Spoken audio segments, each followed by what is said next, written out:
장례식장 복도에는 발자국 소리가 잔잔하게 이어지고 있었어요. 검은 정장 바지 자락이 서로 스치며 지나가고 고개를 숙였다 들었다 하는 사람들의 움직임이 파도처럼 반복됩니다.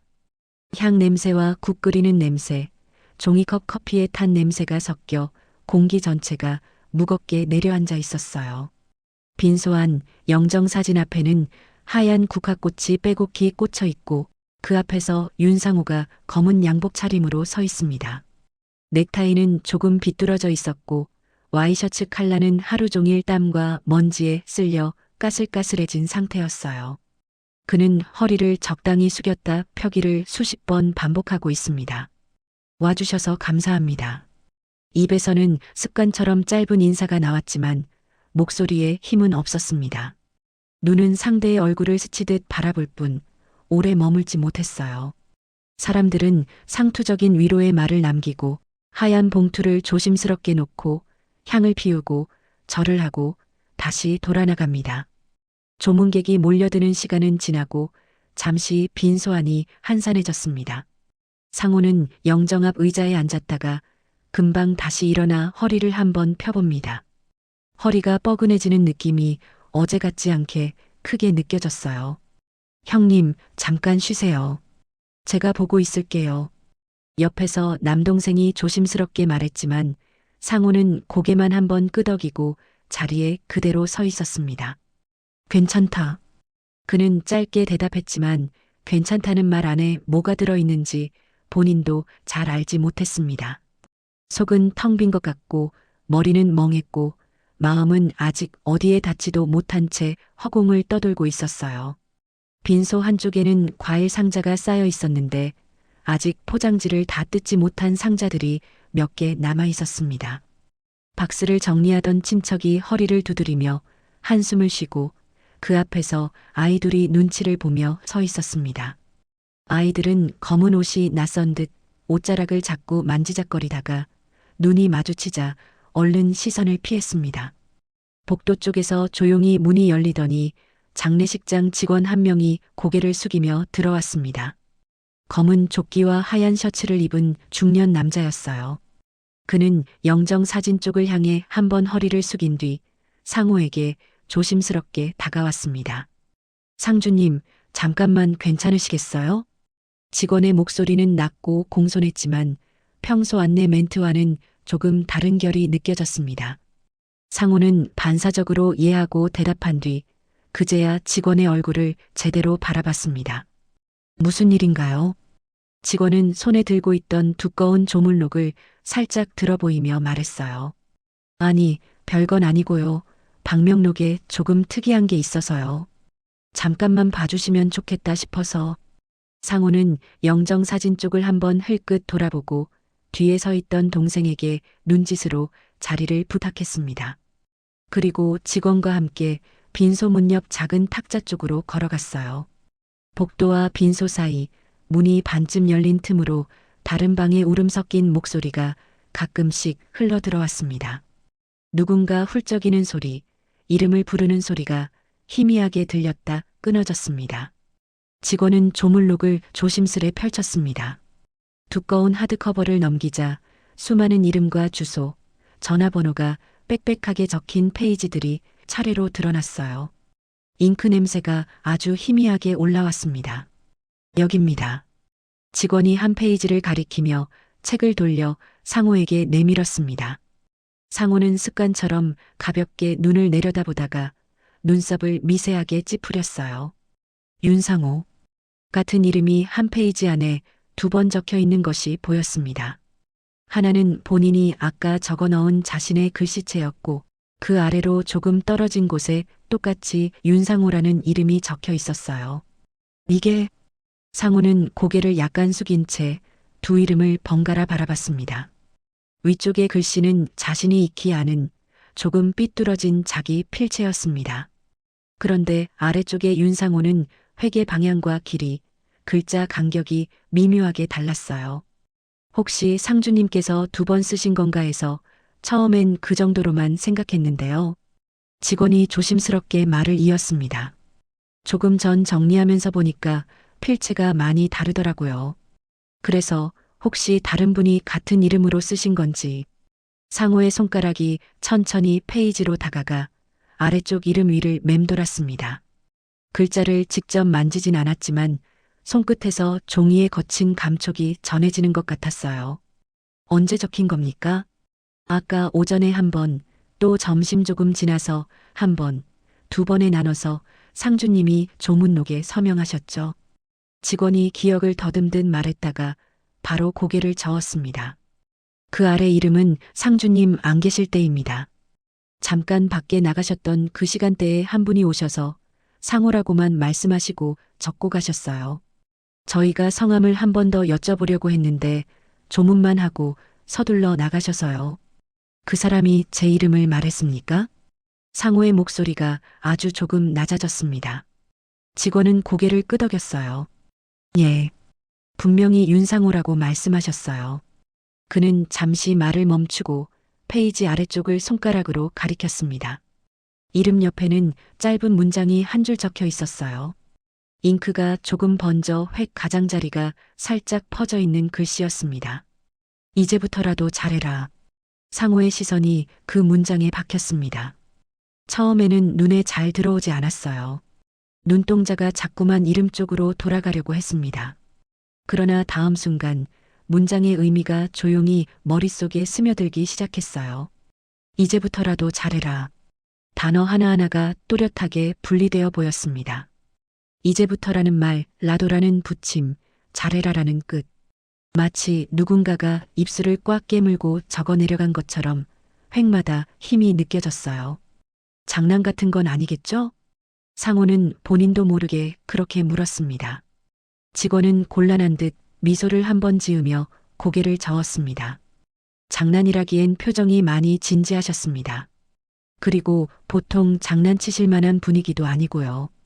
다들 조용히 조문만 하고 가시는 편이라 상호는 입술 안쪽을 살짝 깨물었습니다. 방금 전까지 형식적인 인사만 되풀이하던 사람의 얼굴 같지 않게 눈이 조금씩 날카로워지고 있었어요. 얼굴은 기억하십니까? 직원이 난처한 표정을 지으며 천장을 잠깐 올려다봤습니다. 검은 정장에 마스크를 쓰고 계셔서요. 키는 상주님이랑 비슷하셨고 나이도 한 비슷해 보이셨습니다. 걸음이 좀 빠르셨어요. 조문하고 바로 나가셔서 저희도 이름만 여쭤보고 더는 붙잡지 못했습니다. 상호는 조문록에서 시선을 떼지 못한 채 서 있었습니다. 직원이 잠시 눈치를 보다가 물었어요. 혹시 아시는 분이신가요?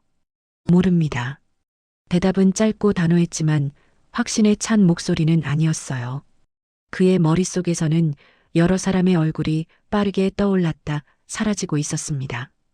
친척들, 직장 동료들, 어릴 적 친구들, 오래 끊긴 인연들. 누구도 확실히 겹쳐지지 않았습니다. 그때 빈소 안쪽에서 누군가 상호를 불렀습니다. 형, 여기 손님 또 오셨는데. 동생의 목소리였어요. 상호는 조물록에서 눈을 떼지 못한 채 대답했습니다. 먼저 절 보시라고 해. 동생이 잠깐 멈칫하더니 다시 조문객을 향해 이쪽으로 오세요라고 안내하는 소리가 들렸습니다. 직원은 조심스럽게 말을 이었습니다.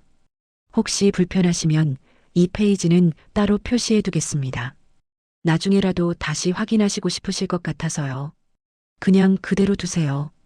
상호는 눈을 떼지 않은 채 말했습니다. 사진 좀 찍어도 되겠습니까? 예, 그럼요. 상주님 기록이시니까요. 그는 휴대폰을 꺼내 조명 각도를 맞추고 페이지를 카메라로 여러 번 찍었습니다. 손이 아주 약하게 떨리는 바람에 같은 부분을 2번, 3번씩 다시 찍어야 했어요. 화면 속 글씨가 선명하게 잡히자 그는 마치 증거를 확보한 사람처럼 숨을 한번 길게 내쉬었습니다. 고맙습니다. 직원은 고개를 숙이고 조문록을 다시 닫았습니다. 혹시 나중에라도 그분에 대해 뭐 기억나는 게 떠오르시면 저한테 말씀해 주세요.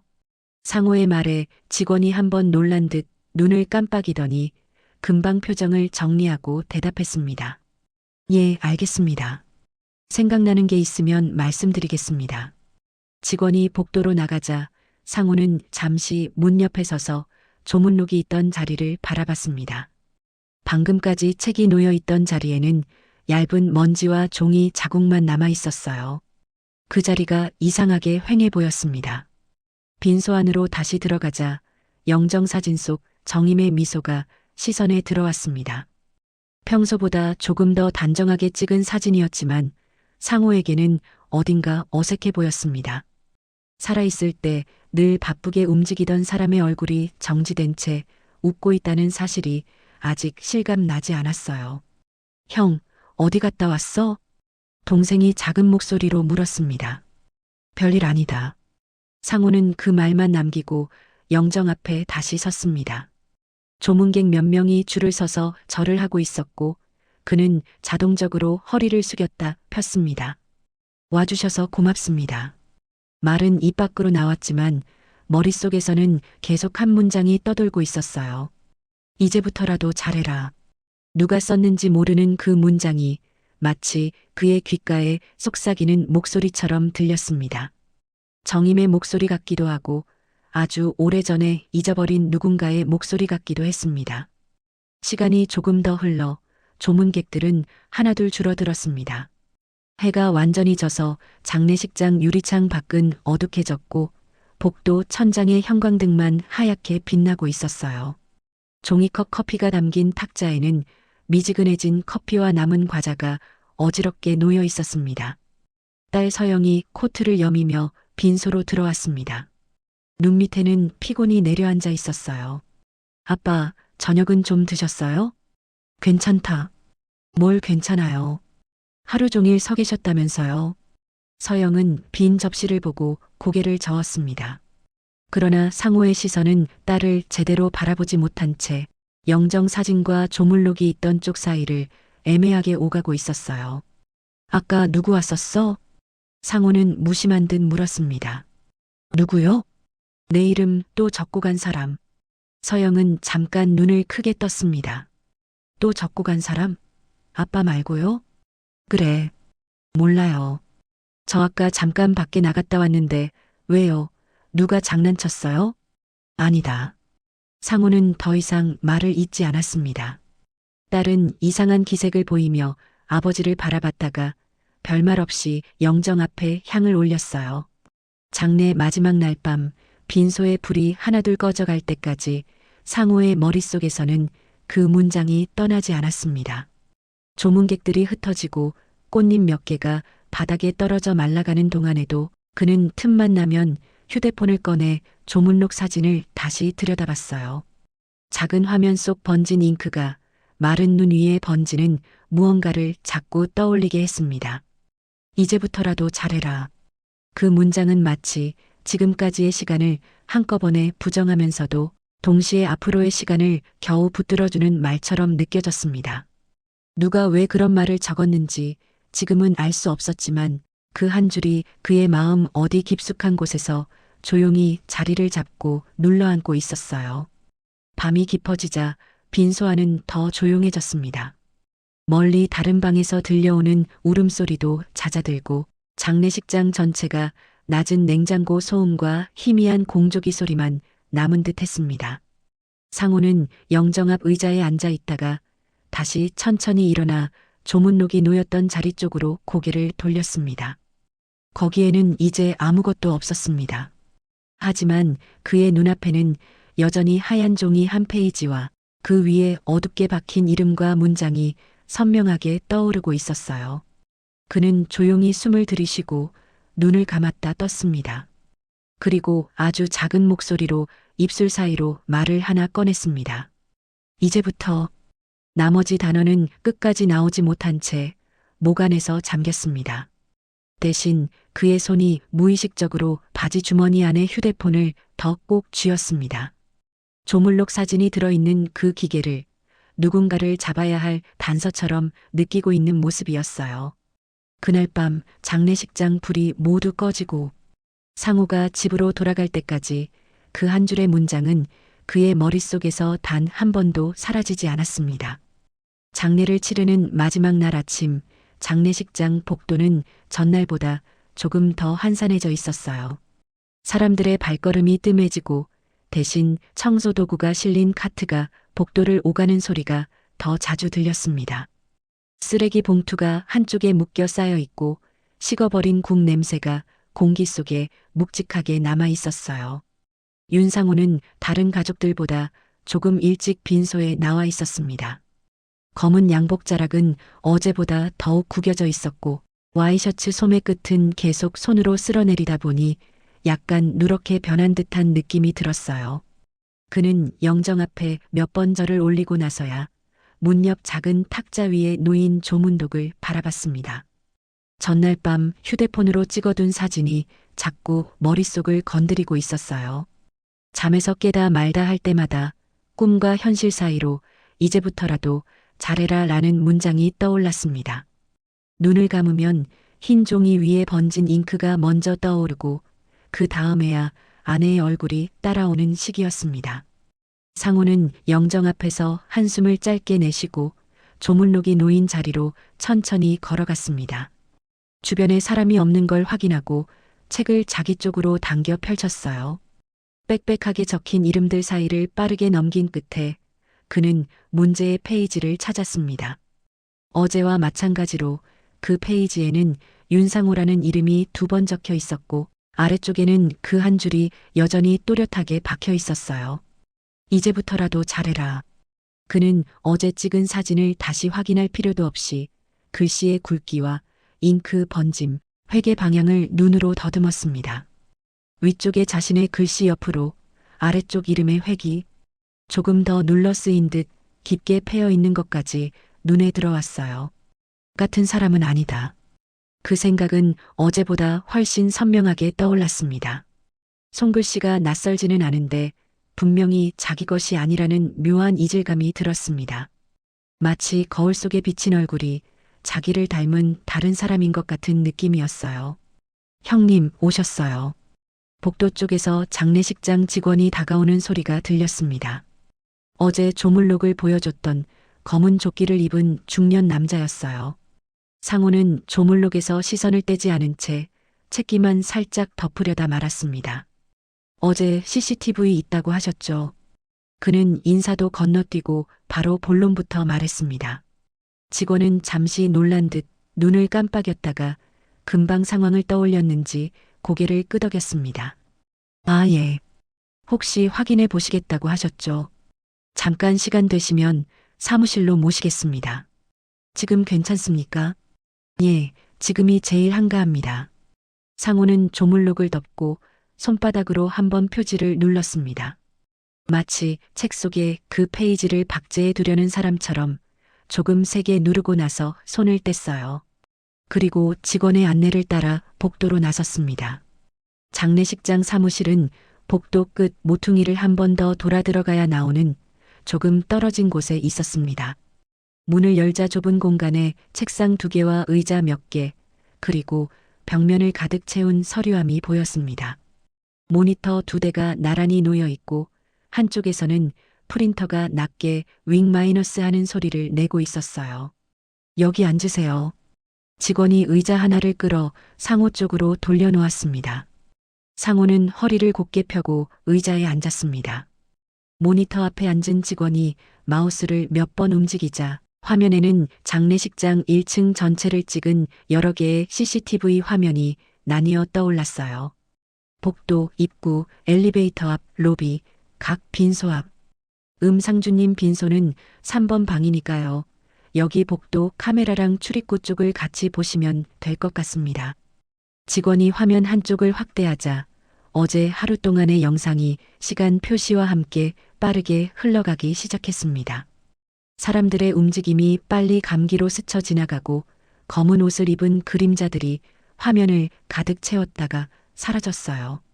어제 제가 잠깐 나갔을 때 왔다고 했죠. 예, 상주님께서 장의사분이랑 상의하러 나가셨을 때쯤이었을 겁니다. 오후 2시 조금 넘어서 직원이 기억을 더듬으며 시간발을 그쪽으로 옮겼습니다. 재생 속도가 느려지고 사람들의 움직임이 현실 속 속도로 돌아왔어요. 여깁니다. 이때 상주님 나가셨고 화면 한쪽에 상호의 뒷모습이 잡혔습니다. 고개를 약간 숙인 채 누군가와 짧게 대화하다 복도를 지나가는 모습이었어요. 그리고 몇 분 후 복도 끝에서 또 다른 남자가 화면에 들어왔습니다. 검은 정장, 흰 셔츠, 검은 넥타이. 마스크를 쓰고 있어서 얼굴의 반은 가려져 있었지만 체격과 어깨선이 어딘가 익숙하게 느껴졌습니다. 걸음은 빠른 편이었고 주위를 둘러보는 시선은 거의 없었습니다. 저 사람인가요? 상우가 나지막하게 물었습니다. 직원은 화면을 자세히 들여다보며 고개를 끄덕였어요.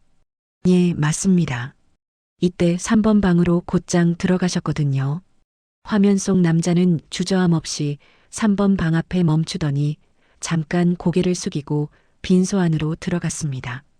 화면 속 문이 열렸다 닫혔고 조금 뒤 다른 각도의 카메라에 그가 빈소 안에서 나와 조물록이 놓인 탁자로 향하는 모습이 잡혔습니다. 직원이 장면을 확대해줬습니다.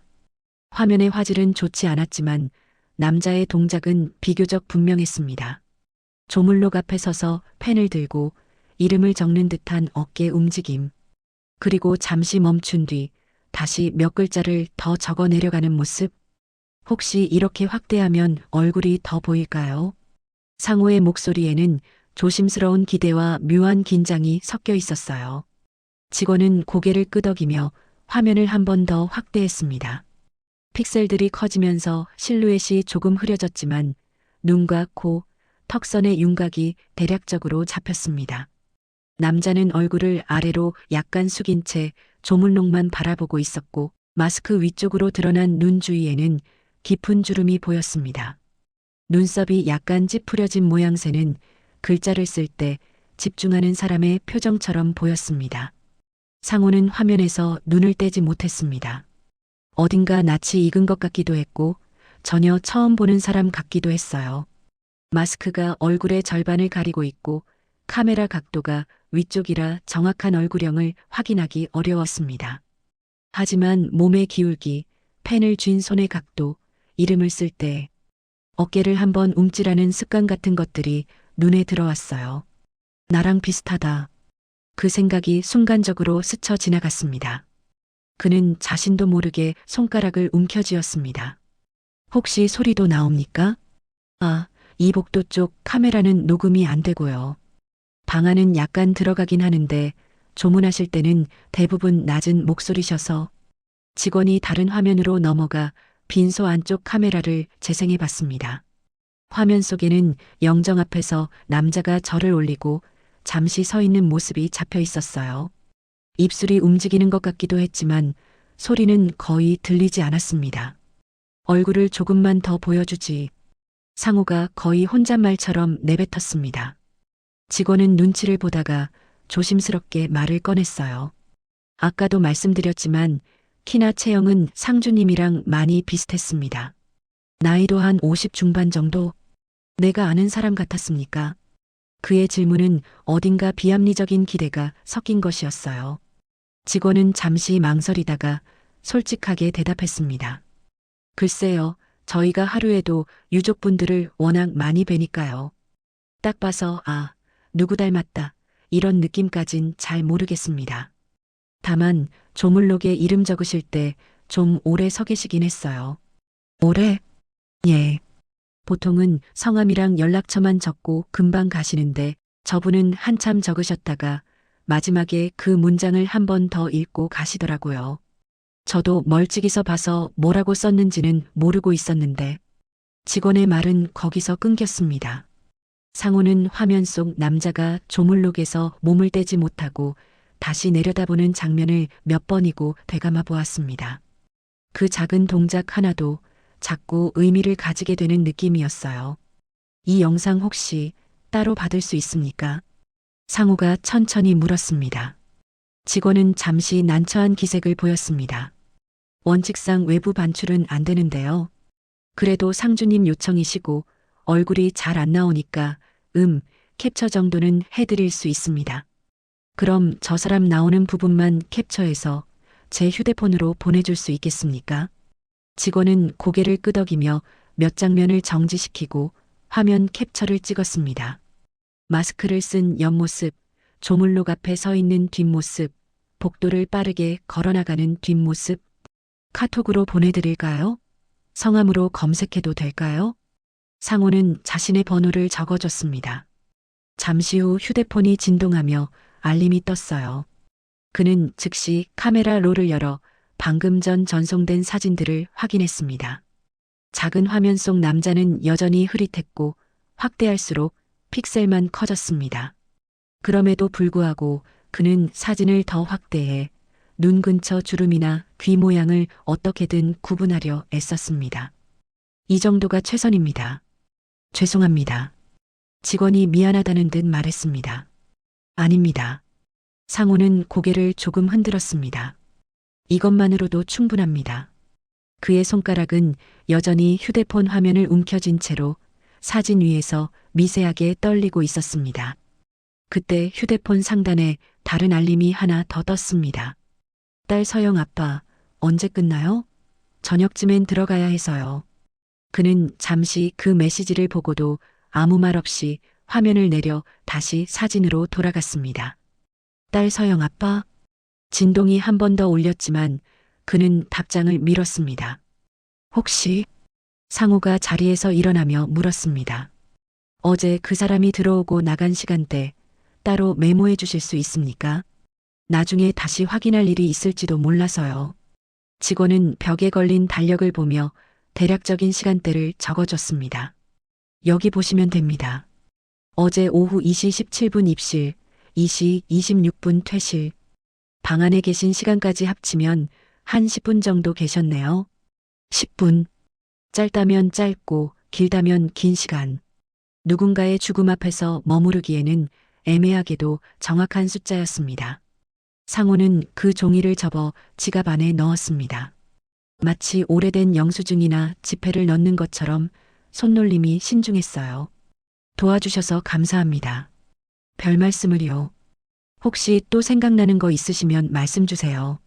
사무실을 나와 복도로 돌아왔을 때 상호는 잠시 발걸음을 멈추고 CCTV가 설치된 천장 모퉁이를 올려다봤습니다. 작은 검은 방구 모양 카메라가 조용히 달려 있었어요.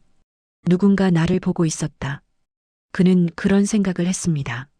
어제 자기가 빈소를 비운 그 몇 분 사이 이름도 모르는 어떤 남자가 자기 이름을 말하고 조문록에 자기 이름을 적고 자기에게 남긴 것 같은 말을 남기고 갔습니다. 그리고 그 모든 걸 이 무표정한 카메라들만 보고 있었어요. 빈소로 돌아오는 길, 복도에서 마주친 친척이 말을 걸었습니다. 형님, 어디 갔다 오셨어요? 조금 볼 일이 있어서. 식사하셨어요? 지금 식당에서 식사 준비됐다는데 같이 가시죠. 나중에. 먼저들 드세요. 상호는 짧게 말을 끊고 3번 방문 앞에 다시 섰습니다. 문 안쪽에서는 딸과 아들이 상주 자리를 대신 지키고 있었어요. 서영은 상호를 보자마자 휴대폰을 들어 올리며 물었습니다. 아빠, 아까 문자 봤어요? 봤다. 언제 끝날 것 같아요? 내일 출근이라. 금방. 그는 딸의 말을 제대로 끝까지 듣지 못한 채 다시 영정사진 쪽으로 시선을 돌렸습니다. 그리고 아까부터 몇 번이고 만지작거리던 휴대폰을 꺼내 카메라 폴더를 열었어요. 조물록 사진, 메모가 적힌 페이지, CCTV 캡처 화면들이 나란히 줄지어 있었습니다. 상호는 화면을 넘기며 그것들을 하나씩 바라봤습니다. 이름, 글씨, 번진 잉크, 흐릿한 옆얼굴, 복도를 나가는 뒷모습. 그는 마치 범죄 현장의 증거 사진을 정리하는 수사관처럼 머릿속으로 퍼즐 조각들을 배열하기 시작했습니다. 누군지 모른다. 그런데 나를 아는 사람이다. 내 이름을 알고 내 장례식장에 와서 이런 말을 적고 갈 사람. 범인을 특정하듯 그는 가능한 대상들을 머릿속에서 하나씩 떠올렸다 지웠습니다. 친척, 옛 친구, 직장 선배, 거래처 사람들. 한 명씩 대입해 보았지만 딱 떨어지는 얼굴은 나오지 않았어요. 하지만 이 모든 추리가 설령 틀린다 해도 한 가지는 분명해 보였습니다. 이건 나한테만 들리는 말이 아니다. 그렇게 생각하는 순간 영정사진 속 정임의 미소가 다시 눈에 들어왔습니다. 상호는 입술 안쪽을 한번 세게 깨물고 휴대폰 화면을 꺼버렸어요. 아빠, 어디 아파요? 옆에서 지켜보던 지훈이 조심스럽게 물었습니다. 아니다. 상호는 짧게 대답했습니다. 하지만 그의 목소리에는 어제보다 조금 더 굳은 기색이 묻어 있었어요. 그날 저녁 장례식장을 나서기 전까지 상호는 수시로 주머니 속 휴대폰을 만졌습니다. 화면을 켜지는 않았지만 그 안에 들어있는 사진들과 숫자들과 시간이 자꾸만 손끝을 자극했어요. 이 사람을 찾아야 한다. 집에 가는 길, 그는 그렇게 마음속으로 되뇌었습니다. 단순한 호기심이 아니었습니다. 누군가의 이름을 빌려 조문한 사람, 짧은 문장 하나를 남기고 사라진 사람. 그가 누군지 알게 되면 이 문장의 진짜 의미도 알 수 있을 것 같다는 막연한 확신이 들었어요.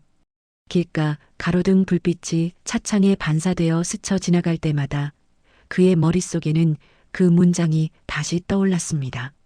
이제부터라도 잘해라. 이제부터라도. 그 단어가 어제부터 오늘까지 그리고 내일로 이어지는 시간 전체를 얇게 가르는 칼날처럼 느껴졌습니다. 그리고 상호는 그 칼날 위를 스스로 걸어 들어가고 있다는 사실을 아직 잘 모르고 있었어요. 장례가 끝난 다음 날 아침, 집안은 이상할 만큼 조용했습니다. 문상객들이 드나들던 복도 대신 이제는 슬리퍼 끄는 소리와 냉장고 돌아가는 소리만 집을 채우고 있었어요.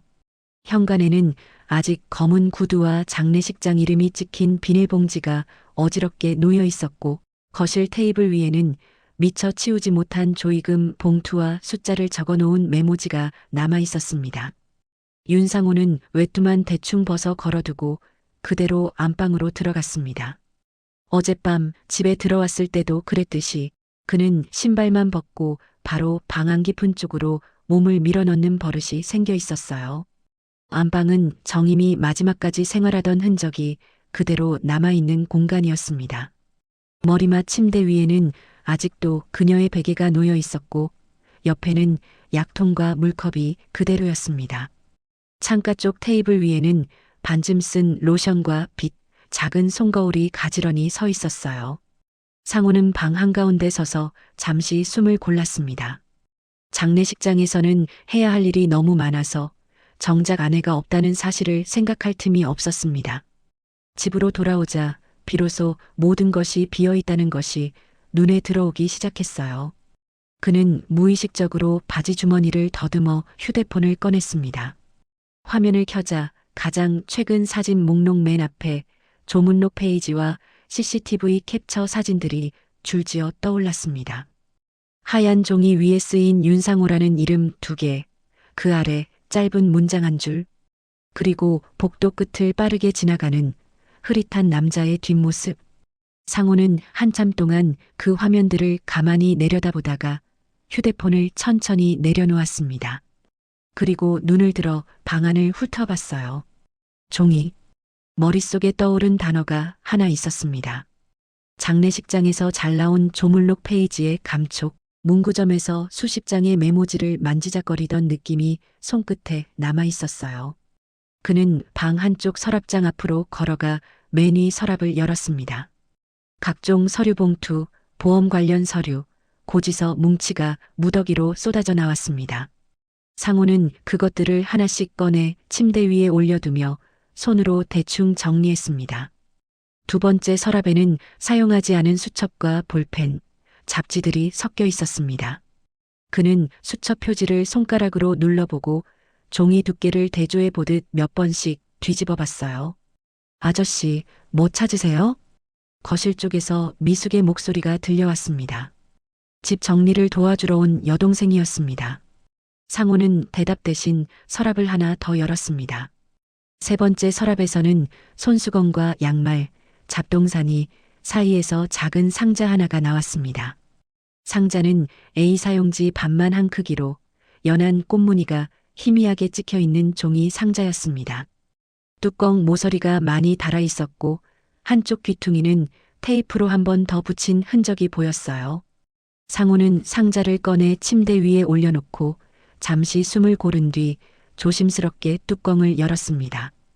뚜껑이 사각하고 마찰음을 내며 벗겨지자 안쪽에 눌려있던 종이들의 냄새가 아주 희미하게 올라왔습니다. 오래된 종이만이 가지는 마른 먼지와 잉크 냄새가 섞인 특유의 향이었어요. 상자 안에는 얇은 공책 몇 권과 접힌 메모지들이 고무줄로 묶여 차곡차곡 쌓여 있었습니다.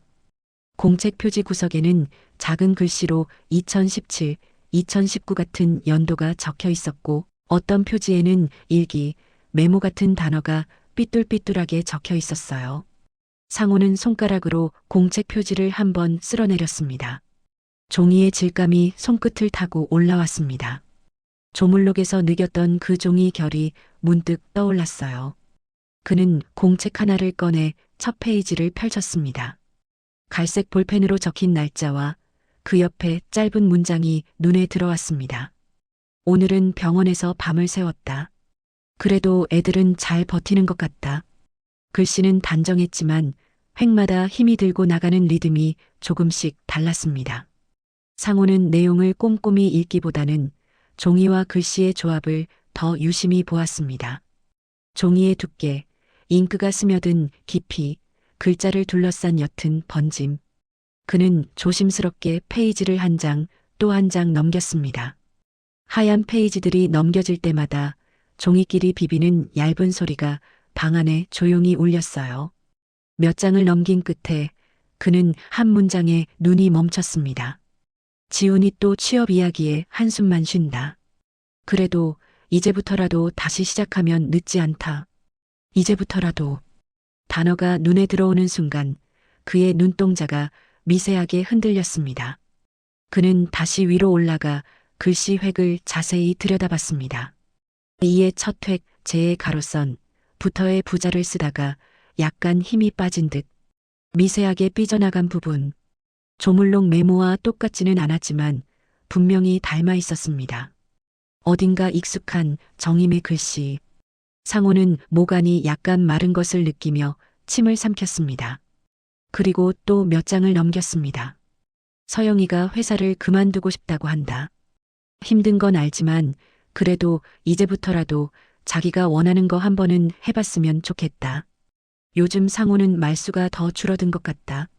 그래도 이제부터라도 본인이 마음만 먹으면 충분히 달라질 수 있을 텐데. 페이지를 넘길수록 이제부터라도라는 말이 여기저기에서 튀어나왔습니다. 어떤 날은 아이들을 향한 말처럼, 어떤 날은 자기 자신에게 하는 말처럼, 또 어떤 날은 상호에게 향한 문장처럼 쓰여 있었어요. 상호는 어느새 공책을 읽는 것이 아니라 특정 단어만을 사냥하듯 훑어보고 있었습니다. 손가락이 페이지 위를 빠르게 움직이며 눈이 단어를 찾아 뛰어다녔습니다. 이제부터라도. 한 장을 넘길 때마다 그 문장이 눈에 박혔습니다. 때로는 문장 맨 앞에, 때로는 중간에, 때로는 문장 끝에 덧붙은 말처럼. 정임은 같은 말을 다양한 상황에 붙여 사용하고 있었어요. 마치 그 말이 아니면 하루를 마무리할 수 없는 사람처럼. 형님, 이 상자 뭐예요? 문 쪽에서 미숙의 목소리가 다시 들렸습니다. 어느새 문틈이 조금 열려 있었고 미숙이 고개를 내밀고 안을 살피고 있었어요. 상호는 잠시 눈을 들어 동생을 바라봤다가 다시 공책으로 시선을 내렸습니다. 일기장 같네. 정임이가 쓴 거. 미숙이 방 안으로 한 걸음 들어와 침대 옆으로 다가왔습니다. 상자 안을 내려다보고 공책들을 한번 쓸어봤어요. 언니가 옛날부터 이런 거 자주 썼잖아요. 메모도 그렇고. 그래. 형님 몰랐어요? 맨날 저한테 와서도 무슨 말만 하다가 마지막엔 꼭 그 말 하더라니까. 무슨 말? 그 뭐더라. 이제부터라도 어쩌고 저쩌고. 늦지 않았다고. 나이 들어서도 뭘 시작할 수 있다느니 그런 소리요. 미숙은 대수롭지 않다는 듯 웃으며 말했지만 상호의 손이 공책 위에서 멈추는 순간을 놓치지 않았습니다. 왜요, 형님? 아니다. 상호는 짧게 대답하고 그 말에 여운이 남지 않도록 입술을 굳게 다물었습니다. 하지만 머릿속에서는 방금 들은 말이 다시 반복되고 있었어요. 맨날 저한테 와서도 마지막엔 꼭 그 말 하더라니까. 이제부터라도. 늦지 않았다. 그 말은 특정한 누군가를 향한 게 아니라 정임이 살아있는 동안 만났던 거의 모든 사람들에게 건네던 말이었던 것 같았습니다. 상호는 공책을 덮고 이번엔 상자 안에 있던 접힌 메모지들을 꺼냈습니다. 작은 메모지들에는 장보기 목록, 약 먹는 시간, 아이들 스케줄 같은 것들이 빼곡히 적혀 있었습니다. 우유, 달걀, 두부, 혈압약 저녁 70, 지훈 고시원 월세, 서영 이사 도와주기, 그리고 그 사이사이에 익숙한 문장이 또 숨어 있었습니다. 운동, 이제부터라도 다시 시작. 말 좀 예쁘게 하자. 이제부터라도. 아침에 먼저 말 걸기 상호. 이제부터라도 해보기. 상호는 그 메모를 읽다가 손을 멈췄습니다. 괄호 안에 자기 이름이 볼펜으로 꾹 눌러 쓴 글씨와 함께 눈에 들어왔어요. 아침에 먼저 말 걸기 상호. 이제부터라도 해보기. 문장이 눈앞에서 조금 흔들렸습니다. 상호는 메모를 든 채 어딘가 초점 잃은 표정으로 한동안 서 있었습니다. 정임이 자기에게 먼저 말을 걸기 위해 해보기라고 적어놓고 다짐까지 했다는 사실이 뒤늦게야 마음 깊숙이 박혀 들어왔어요. 그는 결혼 생활 대부분을 자신이 집안의 중심이라고 생각하며 살아왔습니다. 하지만 이 메모를 보니 누가 누구에게 다가가기 위해 애쓰고 있었는지, 균형점이 어디에 있었는지가 한눈에 보였습니다. 형님, 미숙이 조심스럽게 불렀습니다. 언니가 맨날 그런 말 했어요. 이제부터라도 잘하면 되지 뭐, 늦은 게 어디 있어. 그러면서 형님도 애들도 자기 자신도 그렇게 생각하기를 바랐던 것 같던데. 상호는 메모를 접지도 못한 채 손에 쥔 상태로 서 있었다가 겨우 숨을 한 번 길게 내쉬었습니다. 그리고 조심스럽게 말했습니다. 그럼 장례식장 조물록에 적힌 것도 정임이가 자주 하던 말이겠네. 조물록이요? 미숙이 고개를 갸웃했습니다. 그제야 상호는 자신이 아직 말하지 않은 이야기를 입 밖으로 꺼냈다는 걸 깨달았습니다. 어제 내 이름으로 조문하고 간 사람이 있었다. 그는 자리에 앉아 상자와 공책, 메모들을 사이에 두고 천천히 상황을 설명했습니다. 자기 이름이 2번 적힌 조물록, 그 옆에 적힌 이제부터라도 잘해라라는 문장, 그리고 마스크를 쓴 채 서둘러 떠난 남자의 뒷모습. 미숙은 한참 동안 말없이 들었습니다. 그러다가 작은 한숨을 쉬며 말했습니다. 언니였으면 좋아했겠네요. 뭐가? 형님이 이렇게까지 뭔가를 붙잡고 생각하는 거요. 언니 평소 말투 알잖아요. 이제부터라도 잘해, 늦는 게 어딨어 하면서 맨날 그러던 사람인데 그 말 한 줄에 형님이 이만큼 머리 싸매고 있으니까. 그 말은 농담처럼 들렸지만 상호의 귀에는 묵직하게 박혔습니다. 그는 조심스럽게 상자 안에서 한 장의 메모를 골라냈습니다. 정임의 필체로 적힌 짧은 문장이었습니다. 이제부터라도 너무 늦었다고 생각하지 말 것. 그는 그 메모를 조물록 사진 옆에 두고 한참을 바라봤습니다. 글씨체는 조금 달랐습니다. 조물록의 문장은 누군가 서둘러 적은 것처럼 획이 급하게 뻗어 있었고 이 메모는 집안에서 천천히 쓴 듯 획이 부드러웠어요. 하지만 문장의 뼈대는 같았습니다. 이제부터라도. 상호는 휴대폰을 다시 집어들어 조물록 사진과 손에 들고 있는 메모를 번갈아 찍었습니다. 2장의 사진을 좌우로 넘겨보자 화면 속 문장들이 마치 서로를 향해 안부를 묻는 것처럼 보였어요. 이제부터라도 잘해라. 이제부터라도 너무 늦었다고 생각하지 말 것.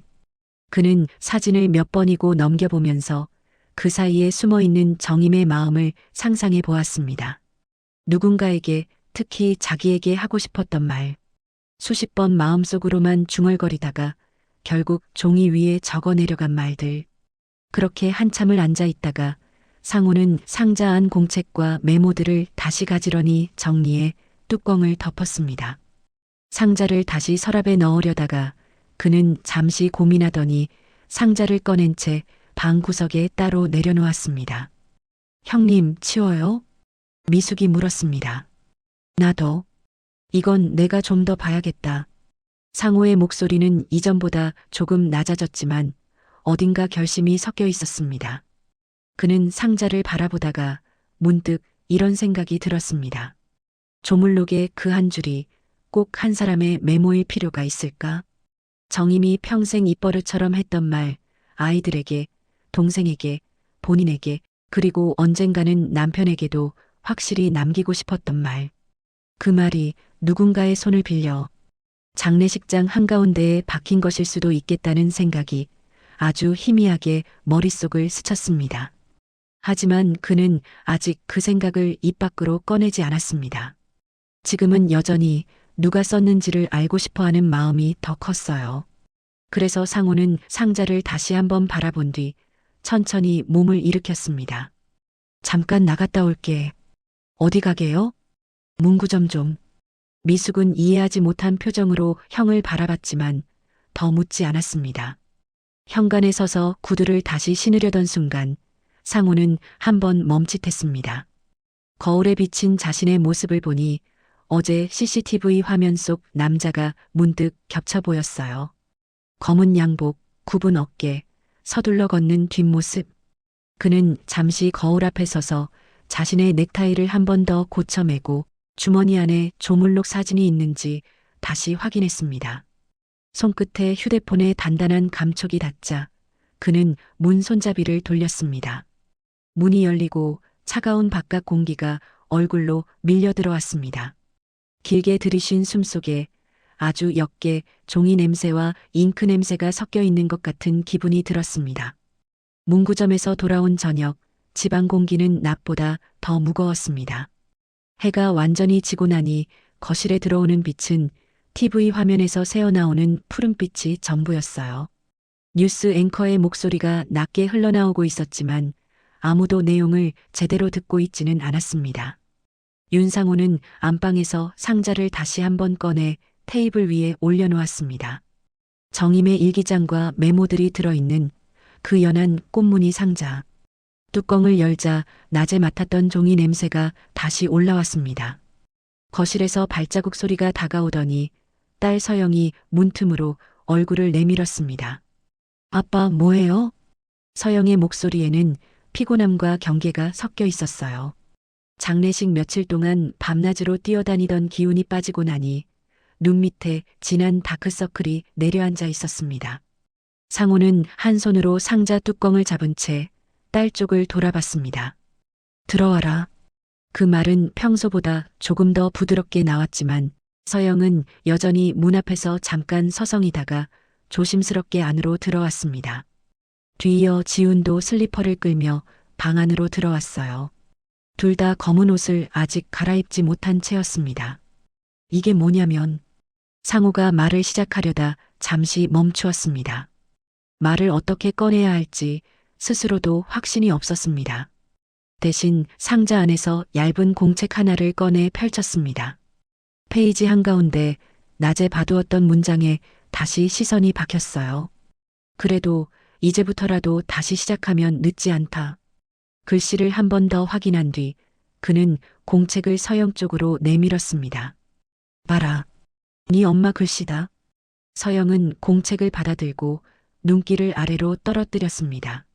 처음에는 대충 넘기려던 듯 손가락이 빠르게 움직이다가 특정 문장에서 손이 멈추었습니다. 서영이가 회사를 그만두고 싶다고 한다. 힘든 건 알지만 그래도 이제부터라도 자기가 원하는 거 한 번은 해봤으면 좋겠다. 서영의 어깨가 아주 살짝 굳어졌습니다. 이거. 그녀는 입술을 한 번 다물었다가 조심스럽게 물었습니다. 언제 건데요? 상호는 페이지 위 날짜를 훑어봤습니다. 작년 봄이다. 서영은 그때를 금방 떠올렸습니다. 손님 컴플레인과 야근이 겹쳐 며칠 동안 제대로 잠을 못 자고 버티던 시기. 회사 그만두겠다고 엄마한테 툴툴거리던 날들. 엄마가 나한테 뭐라 했는지 기억나? 상호의 질문은 조심스러웠지만 서영은 곧바로 답하지 못했습니다.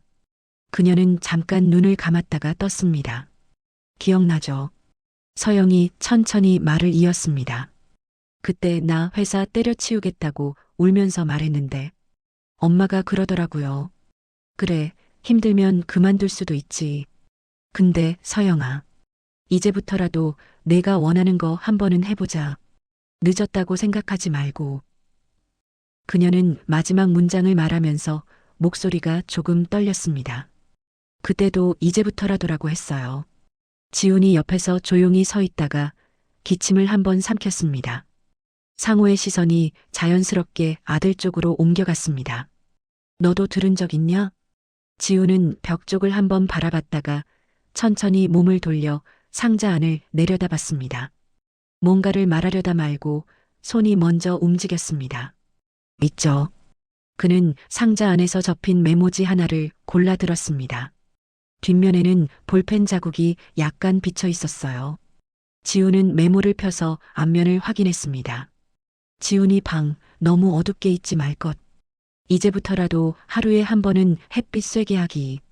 이거 지훈이 웃는 건지 우는 건지 모를 표정으로 메모를 들어 보였습니다.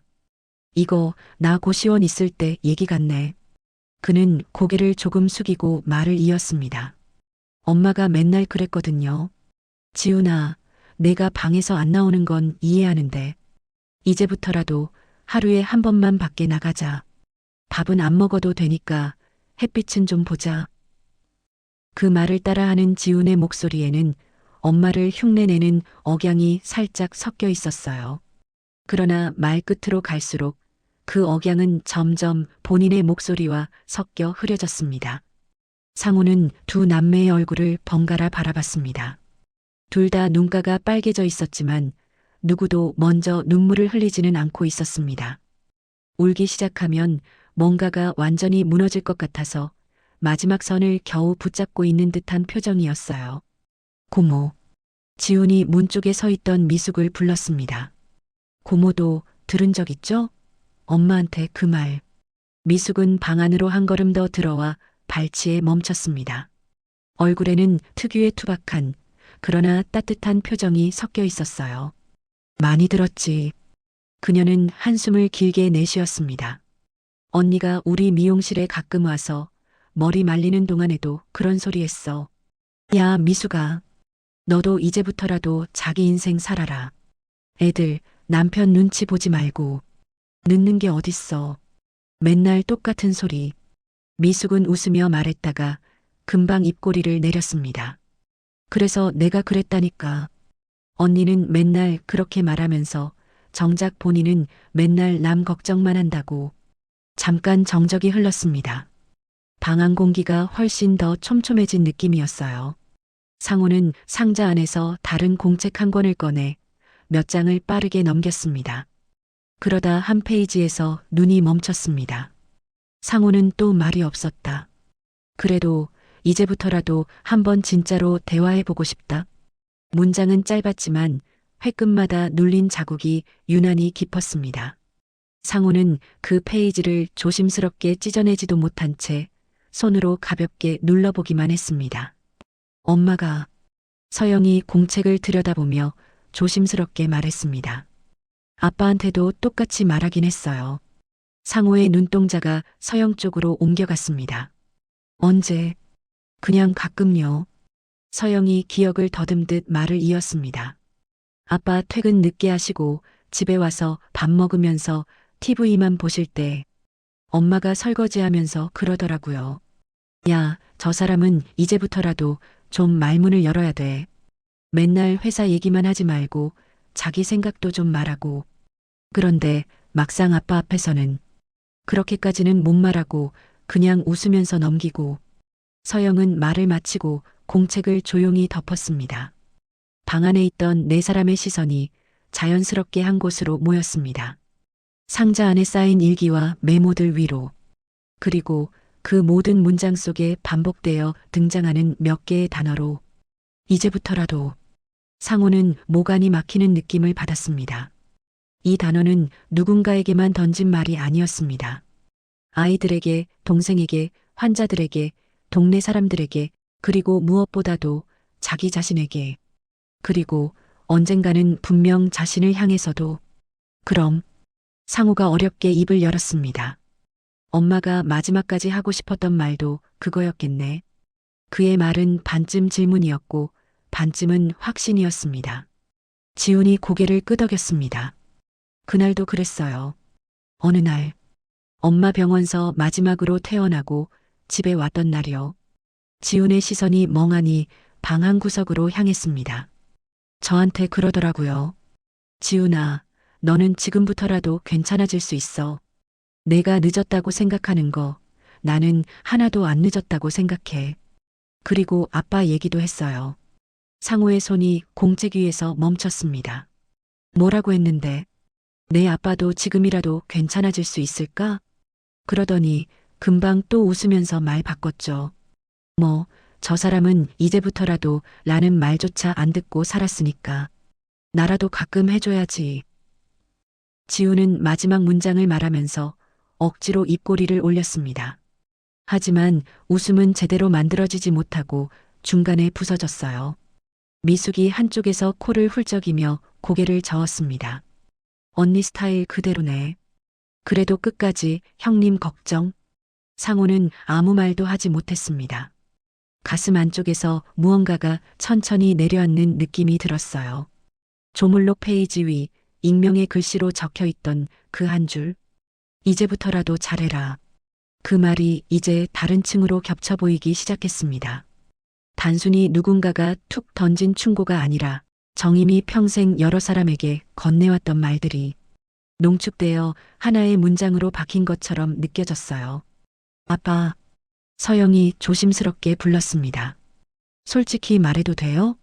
상호는 천천히 고개를 들었습니다. 그 메모 누가 썼든 간에 엄마가 했을 말이기도 하잖아요. 그 문장은 조용했지만 칼날처럼 날카로웠습니다. 엄마가 아빠한테 계속 하고 싶었던 말. 우리한테도, 고모한테도, 자기한테도. 근데 아빠는 엄마 생전에는 한 번도 제대로 안 들었잖아요. 서영의 눈가에 물기가 맺혔습니다. 그래서 지금 와서 그 말을 누가 썼는지 그렇게 찾는 게 좀 이상하게 느껴져요. 지훈도 고개를 숙인 채 덧붙였습니다.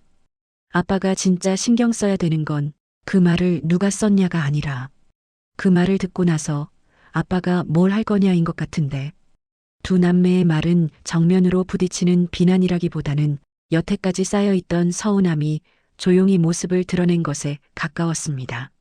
하지만 상호에게는 그 조용한 말들이 몇 년치 소리를 한꺼번에 듣는 것처럼 크게 울렸어요. 그는 한동안 입을 열지 못했습니다. 무슨 말로도 이 상황을 빠져나갈 수 없다는 걸 본능적으로 알고 있었어요. 대신 상자 안 공책과 메모들을 바라봤습니다. 이제부터라도 다시 시작하면 늦지 않다. 이제부터라도 너무 늦었다고 생각하지 말 것. 이제부터라도 말 좀 예쁘게 하자. 아침에 먼저 말 걸기 상호. 이제부터라도 해보기. 각기 다른 날, 각기 다른 상황에서 적힌 문장들이 한 방향을 향해 줄을 서 있는 것처럼 보였습니다. 모두 같은 사람의 필체, 같은 사람의 생각에서 나온 말들. 마지막까지도 가족들이 이제부터라도라는 말을 포기하지 않기를 바랐던 사람의 말. 상호는 그제야 아주 작은 목소리로 말을 꺼냈습니다. 그래. 그 한마디를 꺼내는데도 시간이 걸렸습니다. 맞다. 누가 썼든 정임이 말이기도 하다. 그는 고개를 숙였습니다. 손등 위로 떨어지는 시선이 무겁게 느껴졌어요. 그래서 그는 입술을 한 번 더 적셨습니다. 그래서 더 알고 싶다. 서영과 지훈이 동시에 아버지를 바라봤습니다. 누가 썼는지 알면 그 사람이 왜 그런 말을 적었는지도 알 수 있을 것 같아서 나한테, 우리한테 어떤 이제부터를 말하는 건지. 그 말은 변명 같기도 했고 어설픈 약속 같기도 했습니다. 하지만 두 남매는 더 따지지 않았습니다. 각자의 자리에서 각자의 감정과 싸우느라 바빴어요. 방 안 공기가 조금 식어갈 때쯤 상호는 상자 뚜껑을 조심스럽게 덮었습니다. 이건 여기 둘 거다. 그는 안방 한쪽 눈에 잘 띄는 선반 위에 상자를 올려두었습니다. 문만 조금 열어도 바로 보이는 자리였습니다. 언제든 보고 싶으면 너희도 봐라. 서영과 지우는 대답 대신 고개를 끄덕였습니다. 방을 나서려던 순간 상우는 한 번 더 아이들을 불렀습니다. 서영아. 네. 지훈아. 네. 그는 무의식적으로 입술을 깨물고 어떻게 말을 시작해야 할지 머릿속에서 몇 번이나 문장을 고쳤습니다. 나도. 이제부터라도. 그는 거기까지 말하고 멈췄습니다. 그 말이 너무 가볍게 들리지 않게 하고 싶었어요. 대신 아주 작은 행동부터 먼저 하기로 했습니다. 밥 같이 먹자. 내일 저녁에. 서영과 지훈이 동시에 고개를 들었습니다. 밖에서든 집에서든 너희 둘이 시간 되는 대로. 이제부터라도. 그건 자주 하자. 말은 서툴렀지만 그 안에 담긴 의도만큼은 분명했습니다. 서영이 잠시 입술을 깨물다가 마침내 아주 작은 목소리로 대답했습니다. 그래요. 이제부터라도. 지훈도 고개를 끄덕였습니다. 그날 밤 안방 불이 꺼지고 상우가 혼자 남았을 때 선반위 상자와 그 안의 문장들이 어둠 속에서도 또렷이 떠 있는 것처럼 느껴졌어요. 이제부터라도. 그 말은 이제 단순한 구호나 위로가 아니라 이 집 사람들이 앞으로 살아가야 할 일종의 약속문처럼 느껴지기 시작했습니다. 며칠 뒤 저녁, 집안에는 텔레비전 소리만 켜져 있었습니다. 뉴스 화면에서는 어딘가 도시의 항공 촬영 영상이 지나가고 있었지만 볼륨은 낮게 줄어들어 단어가 제대로 들리진 않았어요. 식탁 위에는 설거지하지 않은 그릇 몇 개와 젓가락이 뒤섞여 놓여 있었고 싱크대 안에는 물에 담가둔 그릇들이 산처럼 쌓여 있었습니다. 하루 종일 어지간한 손님이 다녀간 뒤처럼 집은 어수선했지만 조용했습니다. 윤상호는 식탁 한쪽에 앉아 있었습니다. 테이블 위에는 조물록 페이지를 인쇄해온 종이와 정임의 일기장에서 찢어낸 페이지, 복사본, 메모 몇 장이 가지런하지 않게 펼쳐져 있었어요. 그 옆에는 문구점에서 사온 여러 종류의 볼펜과 메모지가 널려 있었습니다. 그는 한 장을 집어 눈앞에 바짝 가져다 대고 글씨 획과 잉크 번짐을 비교하고 있었습니다. 볼펜으로 종이에 이제부터라도라는 단어를 몇 번이나 써보고 조문록 사진과 나란히 놓고 눈을 좁혔어요.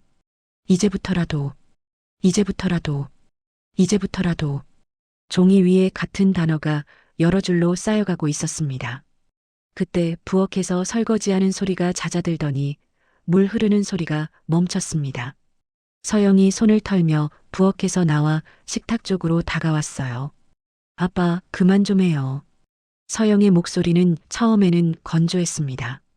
하지만 상우는 그 말을 듣지 못한 사람처럼 눈을 떼지 않고 종이 위 글씨만 바라보고 있었습니다. 여기 봐라. 그는 볼펜을 손에 쥔 채 인쇄된 조문록 부분을 가리켰습니다. 이 획 봐라. 잘 짰을 때 마지막 세로 획이 좀 더 눌려 있다. 이건 급하게 쓴 습관 있는 사람 글씨다. 아빠. 서영이 한 번 더 불렀습니다. 이번에는 이름 대신 아빠라는 호칭이 조금 더 세게 눌려 있었어요. 이제 그만 좀 하라고요. 지훈도 거실에서 TV를 끄고 다가왔습니다. 리모컨을 테이블 위에 내려놓는 소리가 유난히 크게 들렸어요. 하루 종일 이것만 보고 있어요. 장례 끝난 지 며칠인데. 상호는 그제야 둘을 한번 올려다봤습니다. 조금만 더 보면 된다. 그의 목소리는 진지했고 마치 정말로 끝이 얼마 남지 않은 일처럼 들렸습니다. 뭐가 조금만 더 해요. 서영이 식탁 맞은편 의자를 잡아당기며 앉았습니다. 의자가 바닥을 긁는 소리가 거칠게 울렸어요. 아빠, 이거 뭐 하는 건데요, 지금? 누가 썼는지 알아야 한다. 상호는 당연한 것처럼 말했습니다. 왜요? 서영은 숨을 한번 깊게 들이쉬며 물었습니다. 그 사람이 누군지 알면 왜 그 말을 썼는지도 알 수 있다. 그게 그렇게 중요해요? 서영의 목소리가 올라갔습니다. 엄마가 평생 하던 말인 거 우리 다 알잖아요. 고모도 그랬고 지훈이도 그랬고 나도 들었고 그 말이 엄마 말이라는 건 이미 다 알잖아요. 상호는 입을 굳게 다물고 서영을 바라봤습니다. 엄마가 한 말이지만 누가 왜 어떤 마음으로 거기 적었는지는 다르다. 그래서요? 서영의 눈동자가 흔들렸습니다. 그래서 아빠는 이걸 범인 찾듯이 쫓아다닐 거예요? 지훈이 그때까지 가만히 서 있다가 천천히 식탁으로 다가와 서영 옆에 섰습니다. 아빠. 지훈의 목소리는 낮았지만 깊게 눌려 있었습니다. 그 말 사실 아빠한테만 한 말 아니잖아요. 상호의 손가락이 종이 위에서 멈췄습니다. 볼펜 끝이 종이에 작은 점 하나를 남겼어요. 엄마가 나한테도 그랬고, 누나한테도 그랬고, 고모한테도 그랬고, 다른 사람들한테도 그랬어요. 이제부터라도 늦지 않았다고. 지우는 잠시 숨을 고르고 말을 이었습니다. 근데 아빠, 그 말 엄마 살아있을 때는 한 번도 제대로 들은 적 없잖아요. 그 말은 조용했지만 방 안 공기를 한 번에 흔들어 놓았습니다. 상우는 무의식적으로 허리를 뒤로 기대며 의자 등받이를 눌렀습니다. 그의 시선이 종이 위 글씨에서 두 아이의 얼굴로 천천히 올라왔어요. 그게 지금 이거랑 무슨 상관이냐? 상관 있죠. 서영이 끼어들었습니다. 이번엔 목소리에 확실한 날이 서 있었어요.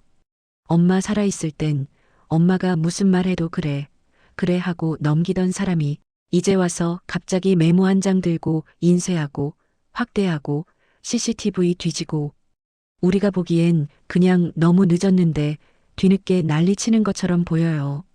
서영아. 진짜잖아요.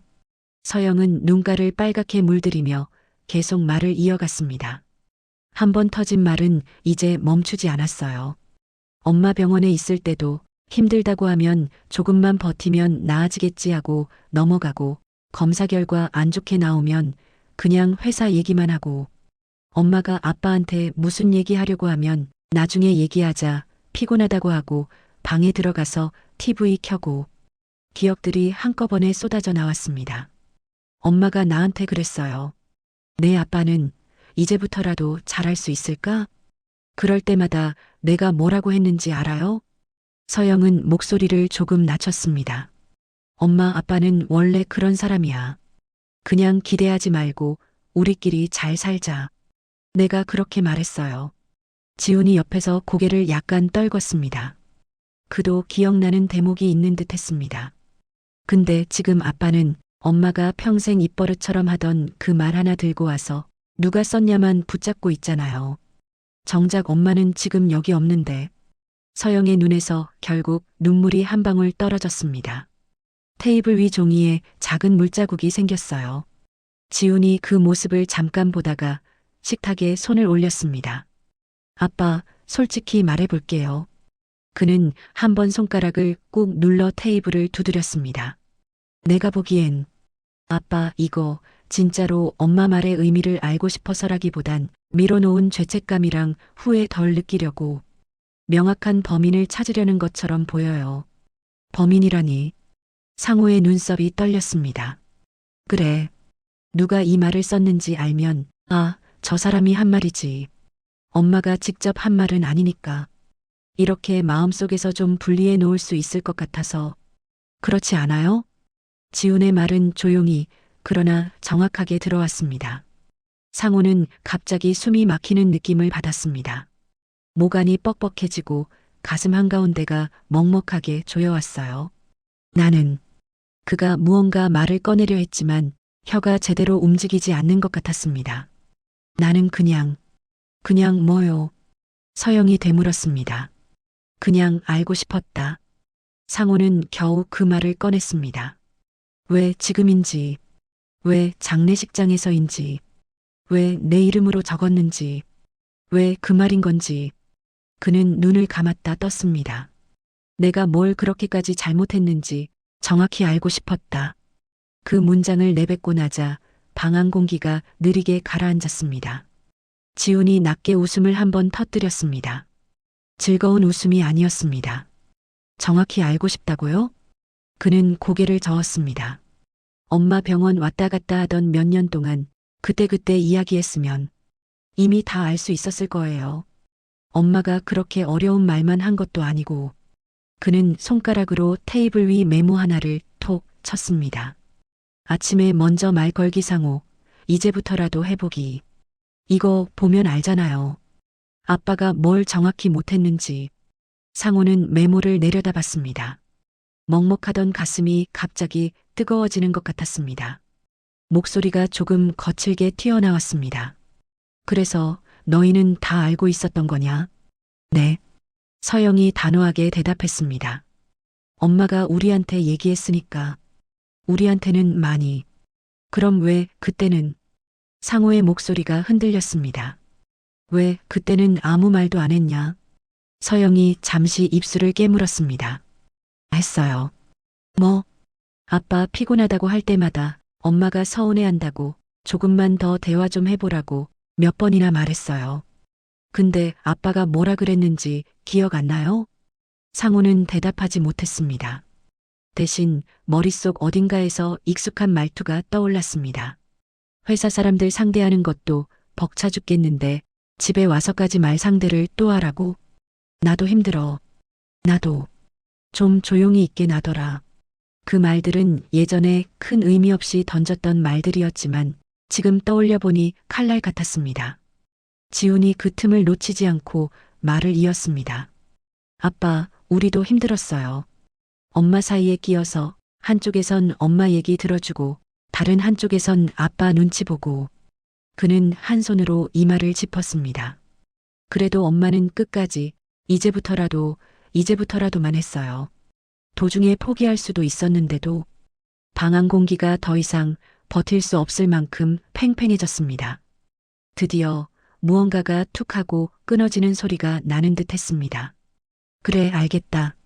상우가 낮게 말했습니다. 목소리에 힘이 빠져 있었어요. 그래서 너희는 내가 이거 붙잡고 있는 게 싫다 이거냐?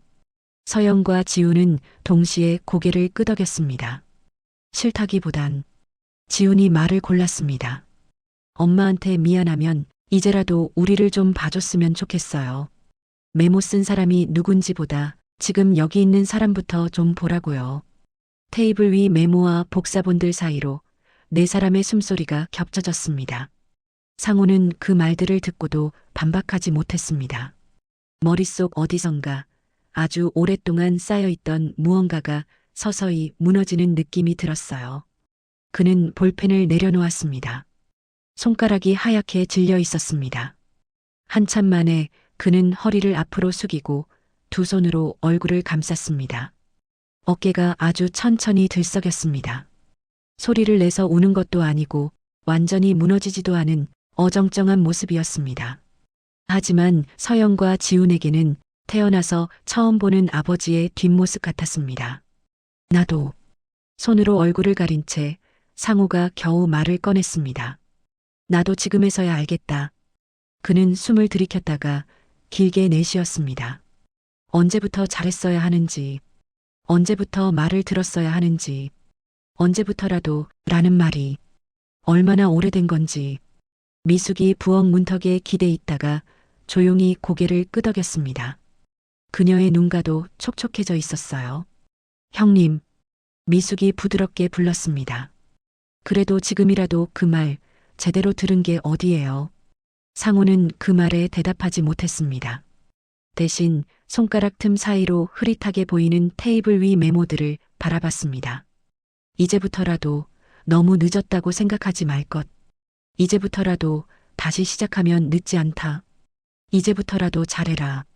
조물록에 적힌 익명의 문장과 정임의 일기와 메모 속 문장들이 한 줄로 겹쳐졌습니다. 그제야 그 말들이 전부 같은 방향을 가리키고 있다는 것이 뒤늦게 또렷하게 보이기 시작했어요. 그리고 자신이 서 있어야 할 자리가 그 방향 위 어딘가에 있다는 것도. 그날 밤 식탁 위에 펼쳐져 있던 종이와 펜은 그대로 둔 채 불이 꺼졌습니다. 하지만 상호의 머릿속에서는 처음으로 메모의 주인이 아니라 메모가 향하는 자리가 어디인지 생각하기 시작했습니다. 그날 밤은 유난히 길게 느껴졌습니다.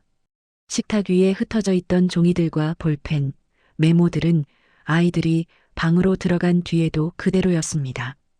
불만 꺼졌을 뿐 자리만 옮겨진 듯한 공기였어요. 윤상우는 거실 한가운데 서서 한동안 움직이지 못했습니다. 방금 전까지 들었던 말들이 귀 안쪽에서 맴돌고 있었어요. 엄마 살아있을 땐 한 번도 제대로 안 들었잖아요. 지금 여기 있는 사람부터 좀 보라고요. 그는 식탁 위를 한 번 더 훑어보고 조용히 안방으로 들어갔습니다. 문을 닫자 마자 익숙한 어둠과 냉기가 그를 맞이했습니다. 정임이 쓰던 침대, 머리맡에 놓인 약통, 머리맡 불이 꺼진 스탠드. 모든 게 며칠 전과 같았지만 그 사이에만 시간의 층이 몇 겹이나 쌓인 것 같았습니다. 숨부터 고르기로 했습니다. 상호는 침대 모서리에 천천히 앉아 두 손으로 얼굴을 감쌌습니다. 이제부터라도. 이제는 머릿속에서 그 문장을 떼어낼 수도 없었습니다. 아내의 일기장에서 봤던 문장들, 메모에 적힌 짧은 다짐들, 조문록의 한 줄까지 정확히 알겠다면서 그는 자기 자신에게 중얼거렸습니다. 아무것도 몰랐구나. 입술에서 나온 말이 어색하게 방 안에 떠돌았습니다. 그때 머리맡 서랍에 올려둔 휴대폰에서 희미한 진동이 울렸습니다. 알림이 뭐였는지 확인하려고 화면을 켠 순간 그는 문득 생각났습니다. 장례식장 마지막 날 미숙이 건네며 했던 말. 형님, 이것도 챙기세요. 정임 언니 서랍에서 나온 건데 나중에 시간 나면 보든가 말든가 하라고. 그때는 정신이 없어 대충 가방에 쓸어 넣었었고 집에 와서도 제대로 꺼내보지 못한 물건이 하나 있었습니다. 상호는 침대 옆 서랍을 열었습니다. 각종 영수증과 약봉지 사이 작은 봉투와 USB 하나가 손에 잡혔어요. 흰 봉투 겉에는 정임의 필체로 상호라는 이름이 적혀 있었습니다. 진하게 눌러 쓴 글씨가 아니라 평소 메모에 쓰던 익숙한 크기와 모양의 글씨였습니다. 그는 잠시 봉투를 손가락 끝으로 만지작거리다가 조심스럽게 봉투 입구를 찢었습니다. 안에는 접힌 종이 한 장이 들어 있었습니다. 상호에게. 첫 줄에 적힌 글자를 보는 순간 그의 눈이 잠시 흐려졌습니다. 그는 숨을 크게 들이쉬고 그대로 읽어내려갔습니다. 상호. 이 편지를 당신이 언제 볼지 모르겠다. 장례식이 끝난 뒤일 수도 있고 아무 일도 없이 내가 괜히 쓴 종이 쪼가리가 될 수도 있고. 글씨는 단정했지만 몇 군데서 잉크가 아주 살짝 번져 있었습니다. 쓰다가 잠시 멈췄다가 다시 이어 쓴 흔적이 보였어요. 나는 당신이 어떤 사람인지 오래 봤다. 좋은 점도 알고 답답한 점도 알고 변하지 않을 거라는 생각도 많이 했다. 그래도 이상하게 이제부터라도라는 말만은 끝까지 당신에게 남겨두고 싶었다. 눈가가 뜨거워지는 걸 느끼면서도 상호는 눈을 떼지 못했습니다. 내가 자주 하던 말 알지. 애들한테도 미숙이한테도 환자들한테도 이제부터라도 늦지 않았다고. 사실은 그 말 제일 많이 해주고 싶었던 사람은 당신이었다. 그는 무의식적으로 손가락으로 글씨를 따라 문질렀습니다. 종이 위 볼펜 자국이 손끝에 미세하게 만져졌어요. 당신은 맨날 그러더라. 이제 와서 뭐하냐? 다 지난 일이다. 그냥 이대로 살다 가는 거지. 나는 그게 제일 슬펐다. 글씨가 약간 흔들린 부분에서 상호의 시선도 한번 멈췄습니다. 나랑 애들이랑 당신 앞에서 아직도 이제부터라는 말을 믿고 있는데 당신만 혼자 벌써 끝난 사람처럼 사는 게. 상호의 목에서 아주 작은 숨소리가 새어나왔습니다. 그래서 마지막까지도 고민했다. 당신한테 직접 말할까 아니면 언젠가 이 편지로만 남겨둘까. 어느 쪽이든 당신이 진짜로 듣고 싶을 때 듣게 되는 쪽이면 좋겠다. 그는 숨을 한번 고르고 다음 줄을 읽었습니다. 상호. 이제부터라도 잘해라. 문장이 딱 그 한 줄로 적혀 있었습니다. 조물록에서 봤던 그 익숙한 문장과 완전히 같은 어휘, 같은 순서. 나한테 잘하라는 말만은 아니다. 나한테는 이미 많이 늦었으니까. 여기서 글씨가 잠시 휘청인 듯 엇나갔다가 다시 곱게 이어졌습니다. 애들한테, 너 자신한테, 너 아직 안 망가진 것들한테 이제부터라도 잘해라. 너는 늦었다고 생각하는 거 반쯤은 맞고 반쯤은 틀렸다. 내가 옆에 있을 때 못한 것들은 당연히 돌이킬 수 없다. 하지만 내가 옆에 없어도 할 수 있는 것들이 생각해보면 훨씬 더 많다. 그걸 내가 안다면 나는 그걸로 된다. 상호는 어느 순간부터 소리를 내지 않으려고 애쓰고 있었습니다.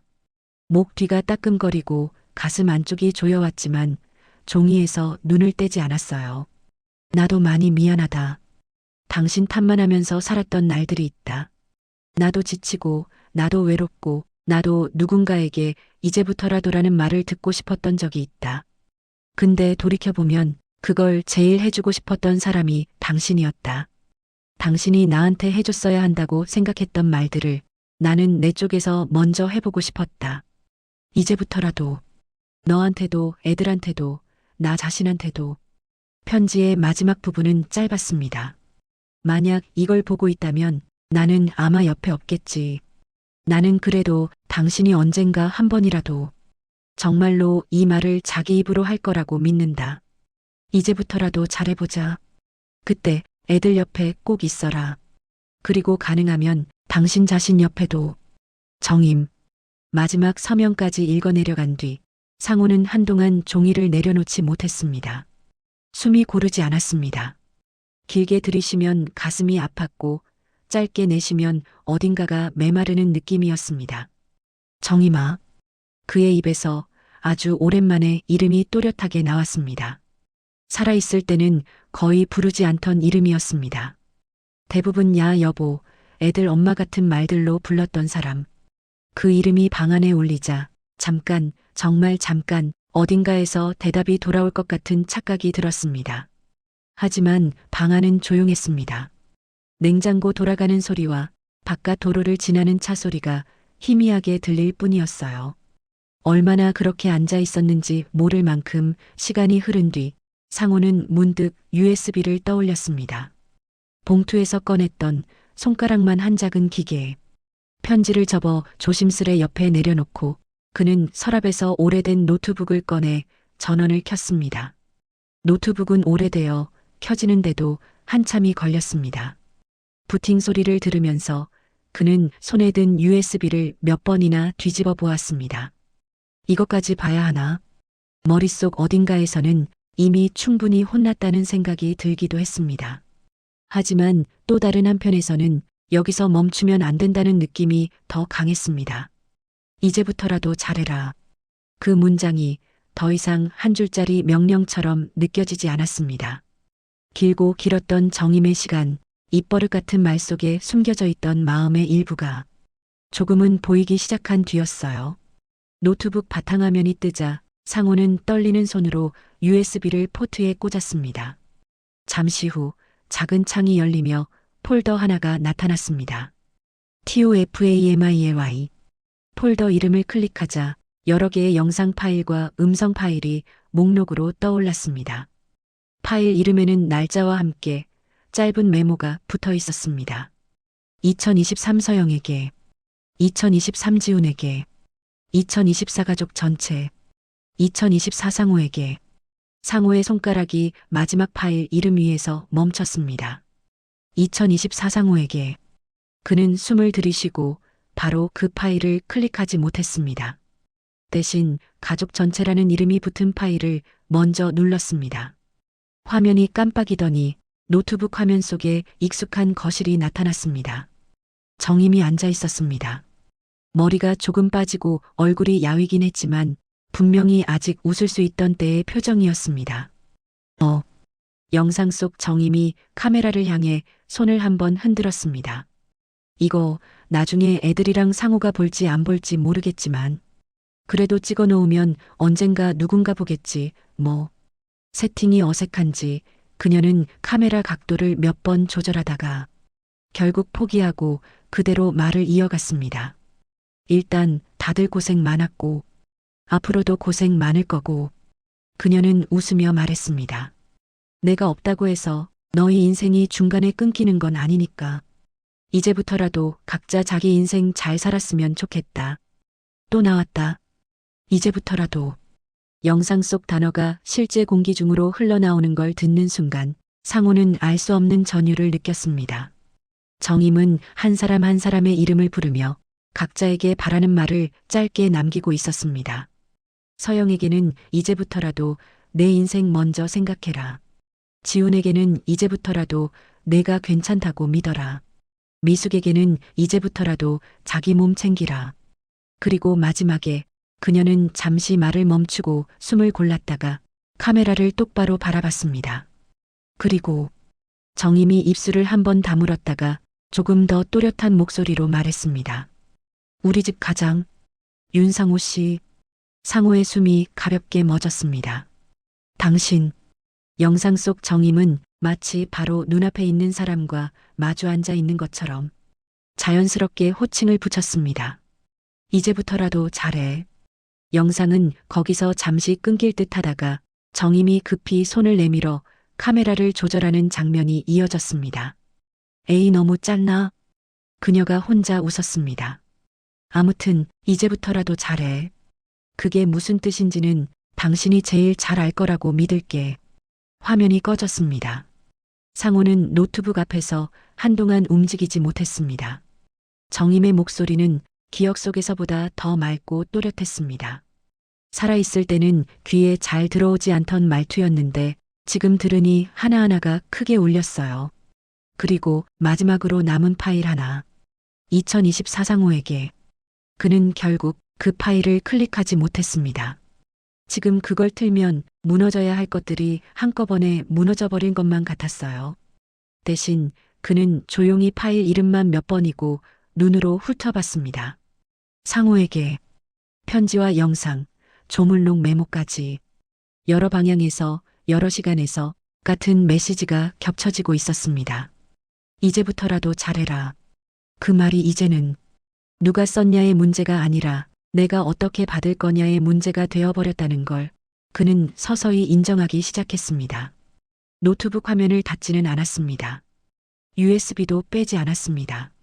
다만 오늘은 여기까지라고 자기 나름대로 선을 긋고 그 선 위에 겨우 몸을 기대었습니다. 바닥 쪽을 바라본 시야 한켠에 안방 선반위 꽃무늬 상자가 보였습니다. 그리고 그 옆 아직 자리를 잡지 못한 채 테이블 위에 올려둔 조물록 인쇄본이 살짝 구겨진 상태로 얹혀 있었어요. 상호는 그 종이를 한번 바라봤다가 천천히 눈을 감았습니다.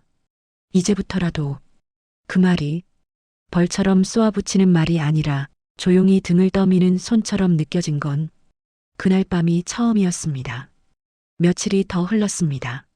날씨는 조금씩 풀리기 시작했고 거실 창밖으로 들어오는 햇빛이 전보다 한 톤 밝아진 것 같았어요. 집 안 풍경은 크게 달라지지 않았습니다. 여전히 현관 한쪽에는 장례식장 비닐봉지가 구겨진 채 남아 있었고 안방에는 정임의 침대가 그대로 놓여 있었습니다. 달라진 게 있다면 선반 위 꽃무늬 상자와 거실, 테이블 위에 올려져 있던 인쇄본들과 메모들이 조금씩 자리를 옮기기 시작했다는 정도였어요. 그날 오전 윤상호는 혼자 거실 한가운데 서 있었습니다. 벽에 걸린 가족 사진들을 한 줄 따라가며 천천히 바라봤습니다. 서영이 초등학교 입학하던 날, 지훈이 운동회에서 메달을 물고 웃던 날, 정임이 병원 앞 벤치에서 억지로 웃으며 찍은 사진. 프레임 속 사람들은 각자 그 시절의 시간이 박제된 얼굴로 웃고 있었습니다.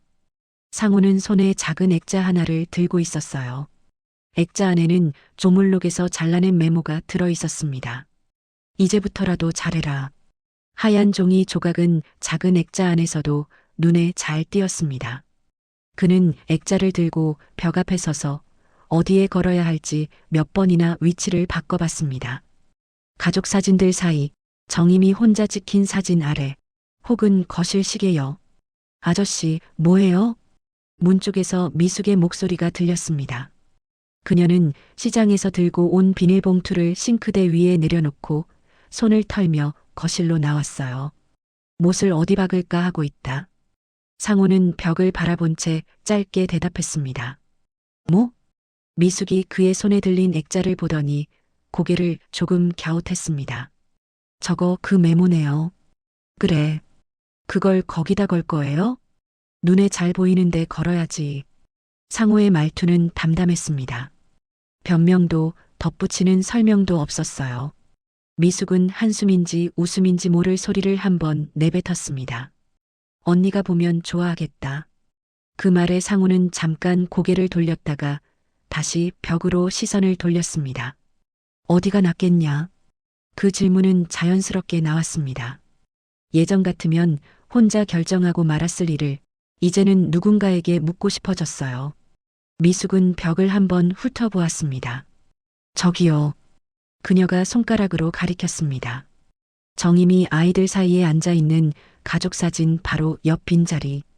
지금까지 아무것도 걸리지 않았던 깨끗한 벽 한 조각이었습니다. 언니가 제일 자주 앉던 자리 맞은편이잖아요. 소파에서 TV 보다가 고개 들면 딱 보이겠다. 상호는 그 말을 듣고 잠시 그 장면을 머릿속에 떠올렸습니다. 정임이 소파에 앉아 손에 컵을 들고 TV를 보다가 고개를 들면 보이게 될 문장. 이제부터라도 잘해라. 묘하게 어울리는 그림이었습니다. 그래.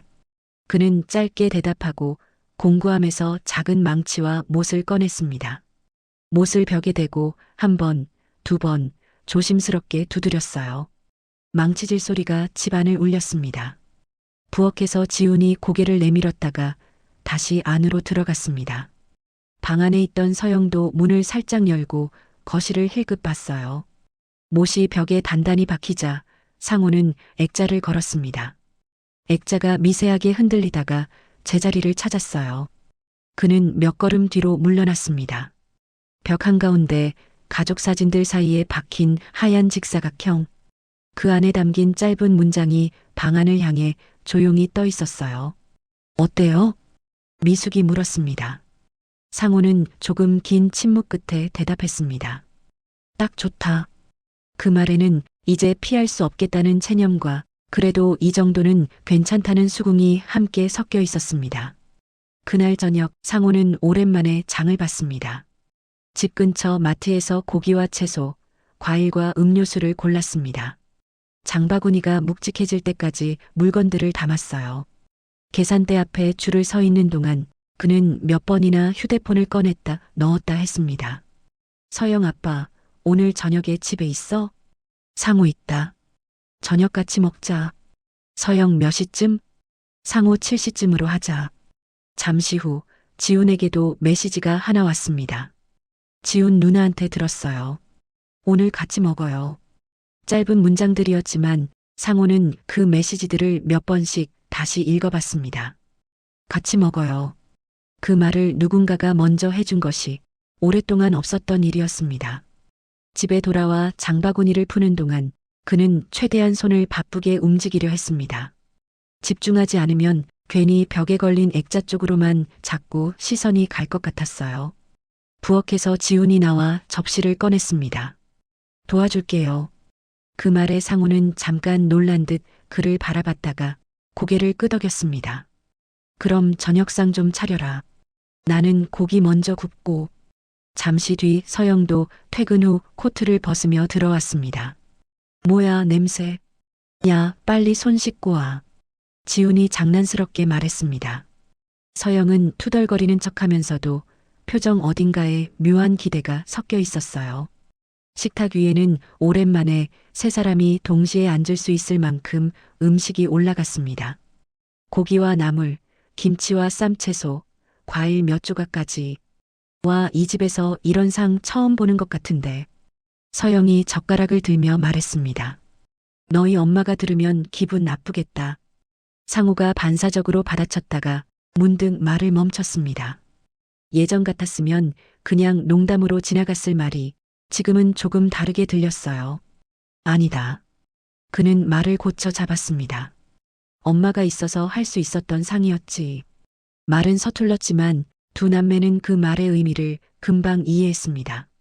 서영이 고개를 끄덕였습니다.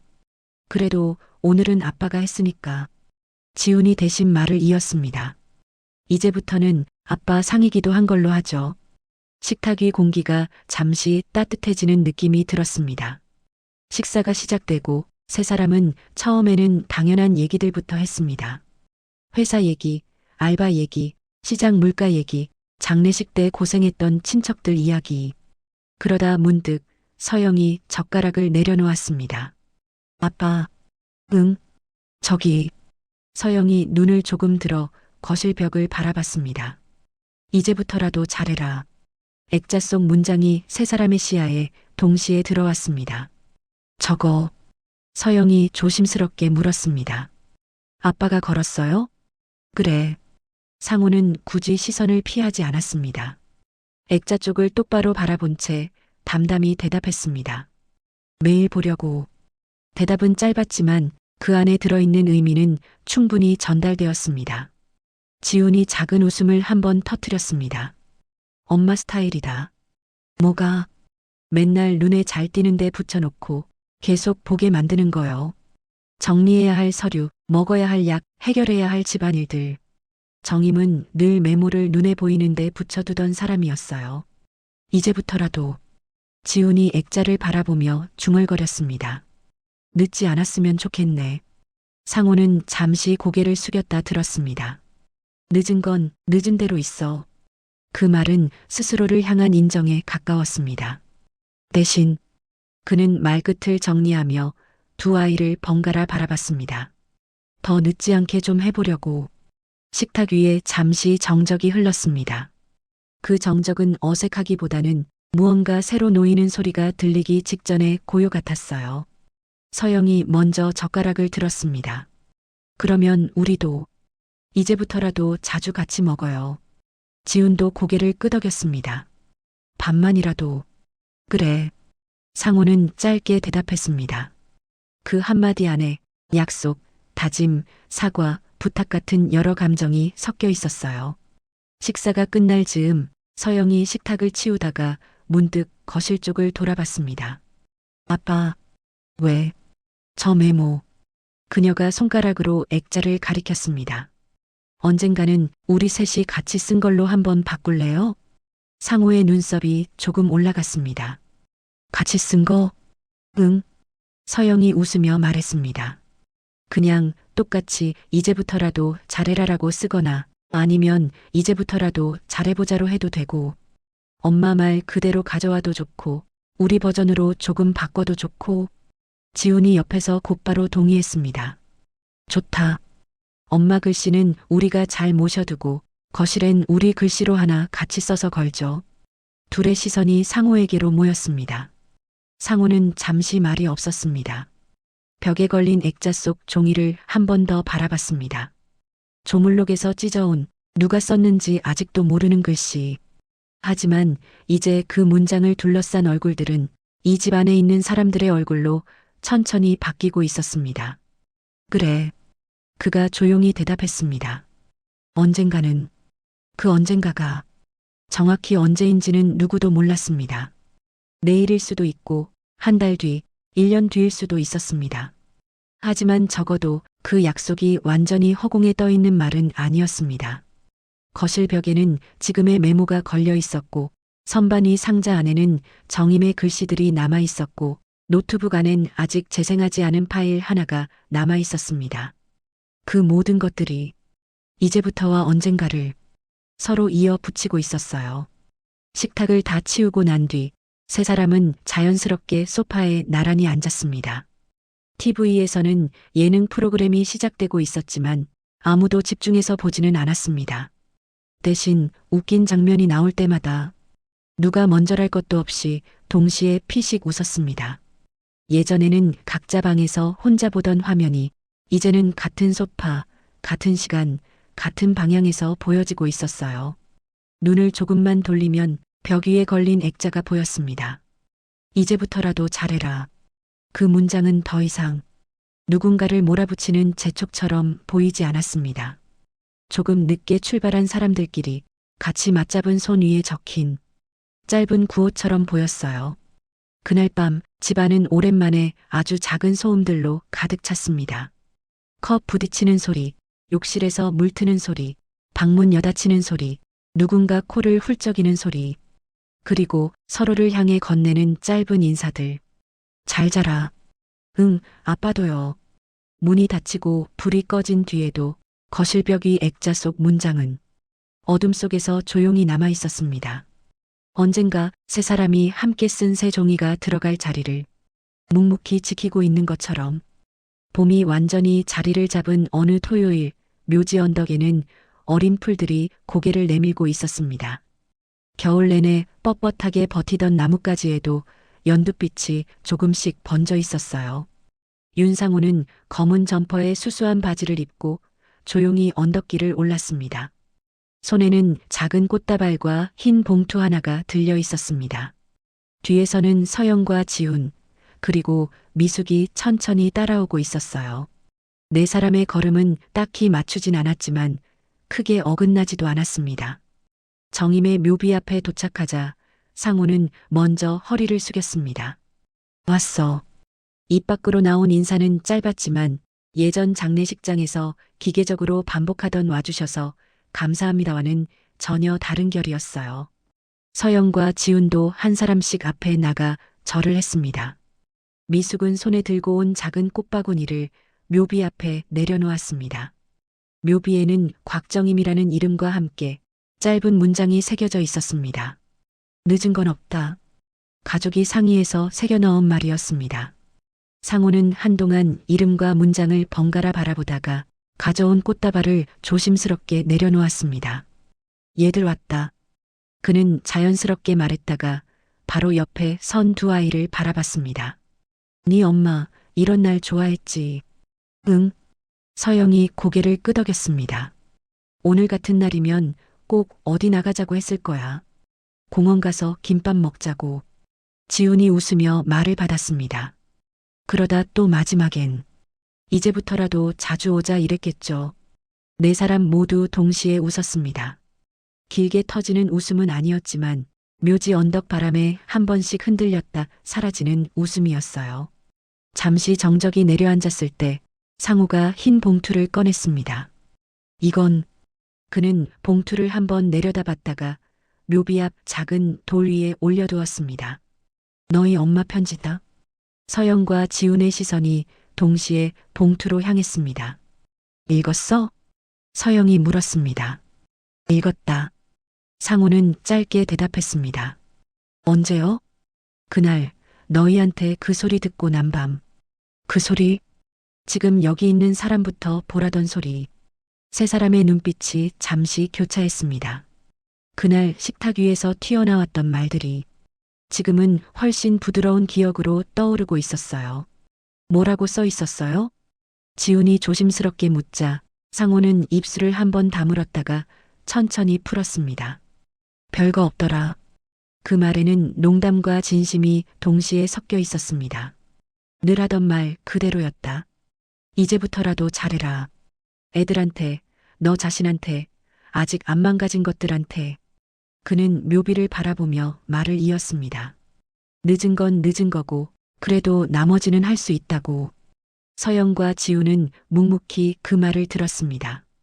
그리고 상우가 봉투를 가볍게 눌렀습니다. 누가 조물록에 그 말을 썼는지는 끝까지 안 적혀 있더라. 서영이 작은 숨을 내쉬며 웃었습니다. 엄마 스타일이네, 그것도. 지훈이 고개를 끄덕였습니다. 힌트는 줬어요? 힌트도 없다. 상우는 솔직하게 말했습니다. 편지에도 영상에도 누가 썼다는 말은 한 글자도 없더라. 그제야 그는 장례식장에서부터 지금까지 이어져 온 수사놀이가 자연스럽게 끝났다는 걸 인정하고 있었습니다. 서영이 묘비 위에 시선을 두고 말했습니다. 아빠, 응, 그 메모. 지금은 누구 말 같아요? 질문은 단순했지만 상호는 한참 동안 대답을 하지 않았습니다. 바람이 묘비 위를 스치고 꽃잎이 조금 흔들렸습니다. 처음에는 그가 조용히 입을 열었습니다. 누군지 알고 싶었다. 그래야 뭐라고 원망을 하든 고맙다고 하든 할 수 있을 것 같아서. 그는 묘비에서 눈을 떼지 않은 채 말을 이어갔습니다. 지금은 그냥 다들 말 같아. 다들? 지훈이 되물었습니다. 네 엄마 말 같기도 하고 너희가 속으로 하던 말 같기도 하고 내가 내 자신한테 했어야 했던 말 같기도 하고. 상호는 손을 주머니에 넣었다가 천천히 꺼냈습니다. 그래서 누가 적었는지는 이제 안 따지기로 했다. 그 말은 어딘가 판결문처럼 들리기도 했습니다. 그냥 우리 모두가 나한테 그리고 서로한테 보낸 말이라고 생각할 거다. 서영과 지우는 동시에 고개를 끄덕였습니다. 어딘가 모르게 그 말이 가장 자연스러운 결론처럼 느껴졌어요. 잠시 뒤 미숙이 입을 열었습니다. 언니가 하늘에서 듣고 있으면 좋겠네. 듣고 있겠지. 상우가 단호하게 말했습니다. 그리고 아마 또 그러겠지. 그는 입꼬리를 조금 올렸습니다. 이제부터라도 잘해라고. 네 사람 사이로 작은 웃음이 한 번 더 돌았습니다. 그날 묘지에서 내려오는 길, 서영이 핸드폰을 꺼내며 말했습니다. 아빠, 응? 우리 조만간 그 메모 새로 만들자. 거실에 걸 거? 응? 서영이 미리 생각해둔 듯 말을 이어갔습니다. 원래 그대로 써도 좋고 조금 바꿔도 괜찮을 것 같아요. 어떻게? 예를 들어 그녀는 하늘을 한번 올려다보았습니다. 이제부터라도 같이 잘해보자. 이런 식으로 지훈이 곧바로 찬성했습니다.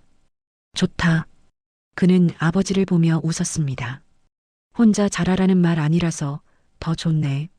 상호는 잠시 걸음을 멈추고 둘의 얼굴을 번갈아 바라봤습니다. 그래. 그가 천천히 대답했습니다. 같이 하자. 이제부터라도. 그 말은 이번엔 머뭇거림 없이 입 밖으로 나왔습니다. 집으로 돌아온 뒤 세 사람은 거실 테이블 위에 흰 종이를 한 장 꺼내 놓았습니다. 볼펜을 가운데에 놓고 누가 먼저 쓸지를 두고 잠깐 눈치만 보다가 결국 서영이 펜을 집었습니다. 그녀는 조심스럽게 종이 위에 글자를 적었습니다. 이제부터라도 같이 잘해보자. 글씨는 완벽하게 반듯하진 않았지만 세 사람의 손이 조금씩 섞인 모양이었습니다. 서영이 이제부터라도를 쓰고 지훈이 가치를 덧붙이고 상우가 잘해보자의 마지막 획을 꾹 눌렀어요. 엄마 글씨는 지훈이 말했습니다. 상자 안에 있는 걸로 우리한테는 충분한 것 같죠? 그래. 상우는 선반이 꽃무늬 상자를 잠시 바라봤습니다. 그건 우리가 볼 때마다 배우는 글씨고 그는 새 종이를 액자에 끼워 넣었습니다. 이건 우리가 앞으로 써먹을 글씨고 거실벽에서 조용히 내려온 옛 메모는 정임의 일기들과 함께 상자 안으로 옮겨졌습니다. 대신 새 문장이 담긴 종이가 액자 안으로 들어갔습니다. 이제부터라도 같이 잘해보자. 벽에 다시 걸린 액자는 이전보다 살짝 기울어져 있었습니다. 상호는 2번 정도 위치를 고쳐 잡다가 결국 그대로 두었습니다. 조금 삐뚤어져도 되겠다. 그의 말에 서영이 웃었습니다. 우리도 다 삐뚤어져 사는데 문장 하나쯤은. 지훈도 피식 웃으며 고개를 끄덕였습니다. 그래도 이제부터라도 좀 맞춰가면 되지 뭐. 거실 불이 켜진 채 밤이 깊어갔습니다. TV에서는 또 다른 뉴스와 예능이 흘러나오고 있었지만 세 사람의 관심은 그리 오래 머물지 않았습니다. 누군가는 부엌에서 컵을 씻고 누군가는 방에서 내일 입을 옷을 챙기고 누군가는 소파에 앉아 휴대폰 속 사진들을 넘겨보았습니다. 장례식장의 조물록 사진, 흐릿한 CCTV 캡처들, 정임의 손글씨가 담긴 메모들. 상호는 그 사진들을 하나씩 삭제하지는 않았습니다. 대신 새로 찍은 사진 하나를 그 맨 위에 올려두었습니다. 거실벽에 걸린 새 액자. 이제부터라도 같이 잘해보자. 라는 문장이 또렷하게 찍힌 사진. 화면을 끄고 나서도 그 문장은 머릿속에 남았습니다. 이제 메모는 누가 썼는지를 찾는 단서가 아니었고 이 집 식구들이 앞으로 살아갈 방향을 조용히 가리키는 표지판 같은 것이 되어 있었습니다. 그리고 그 표지판을 따라 어디까지 갈 수 있을지는 이제부터의 시간에 달려 있었습니다. 늦은 밤 불이 꺼진 거실에서 액자는 묵묵히 벽을 지키고 있었습니다. 메모의 진짜 주인은 여전히 알 수 없었지만 그 말을 살아보려고 애쓰는 사람들은 그 집 안에서 조금씩 늘어나고 있었어요.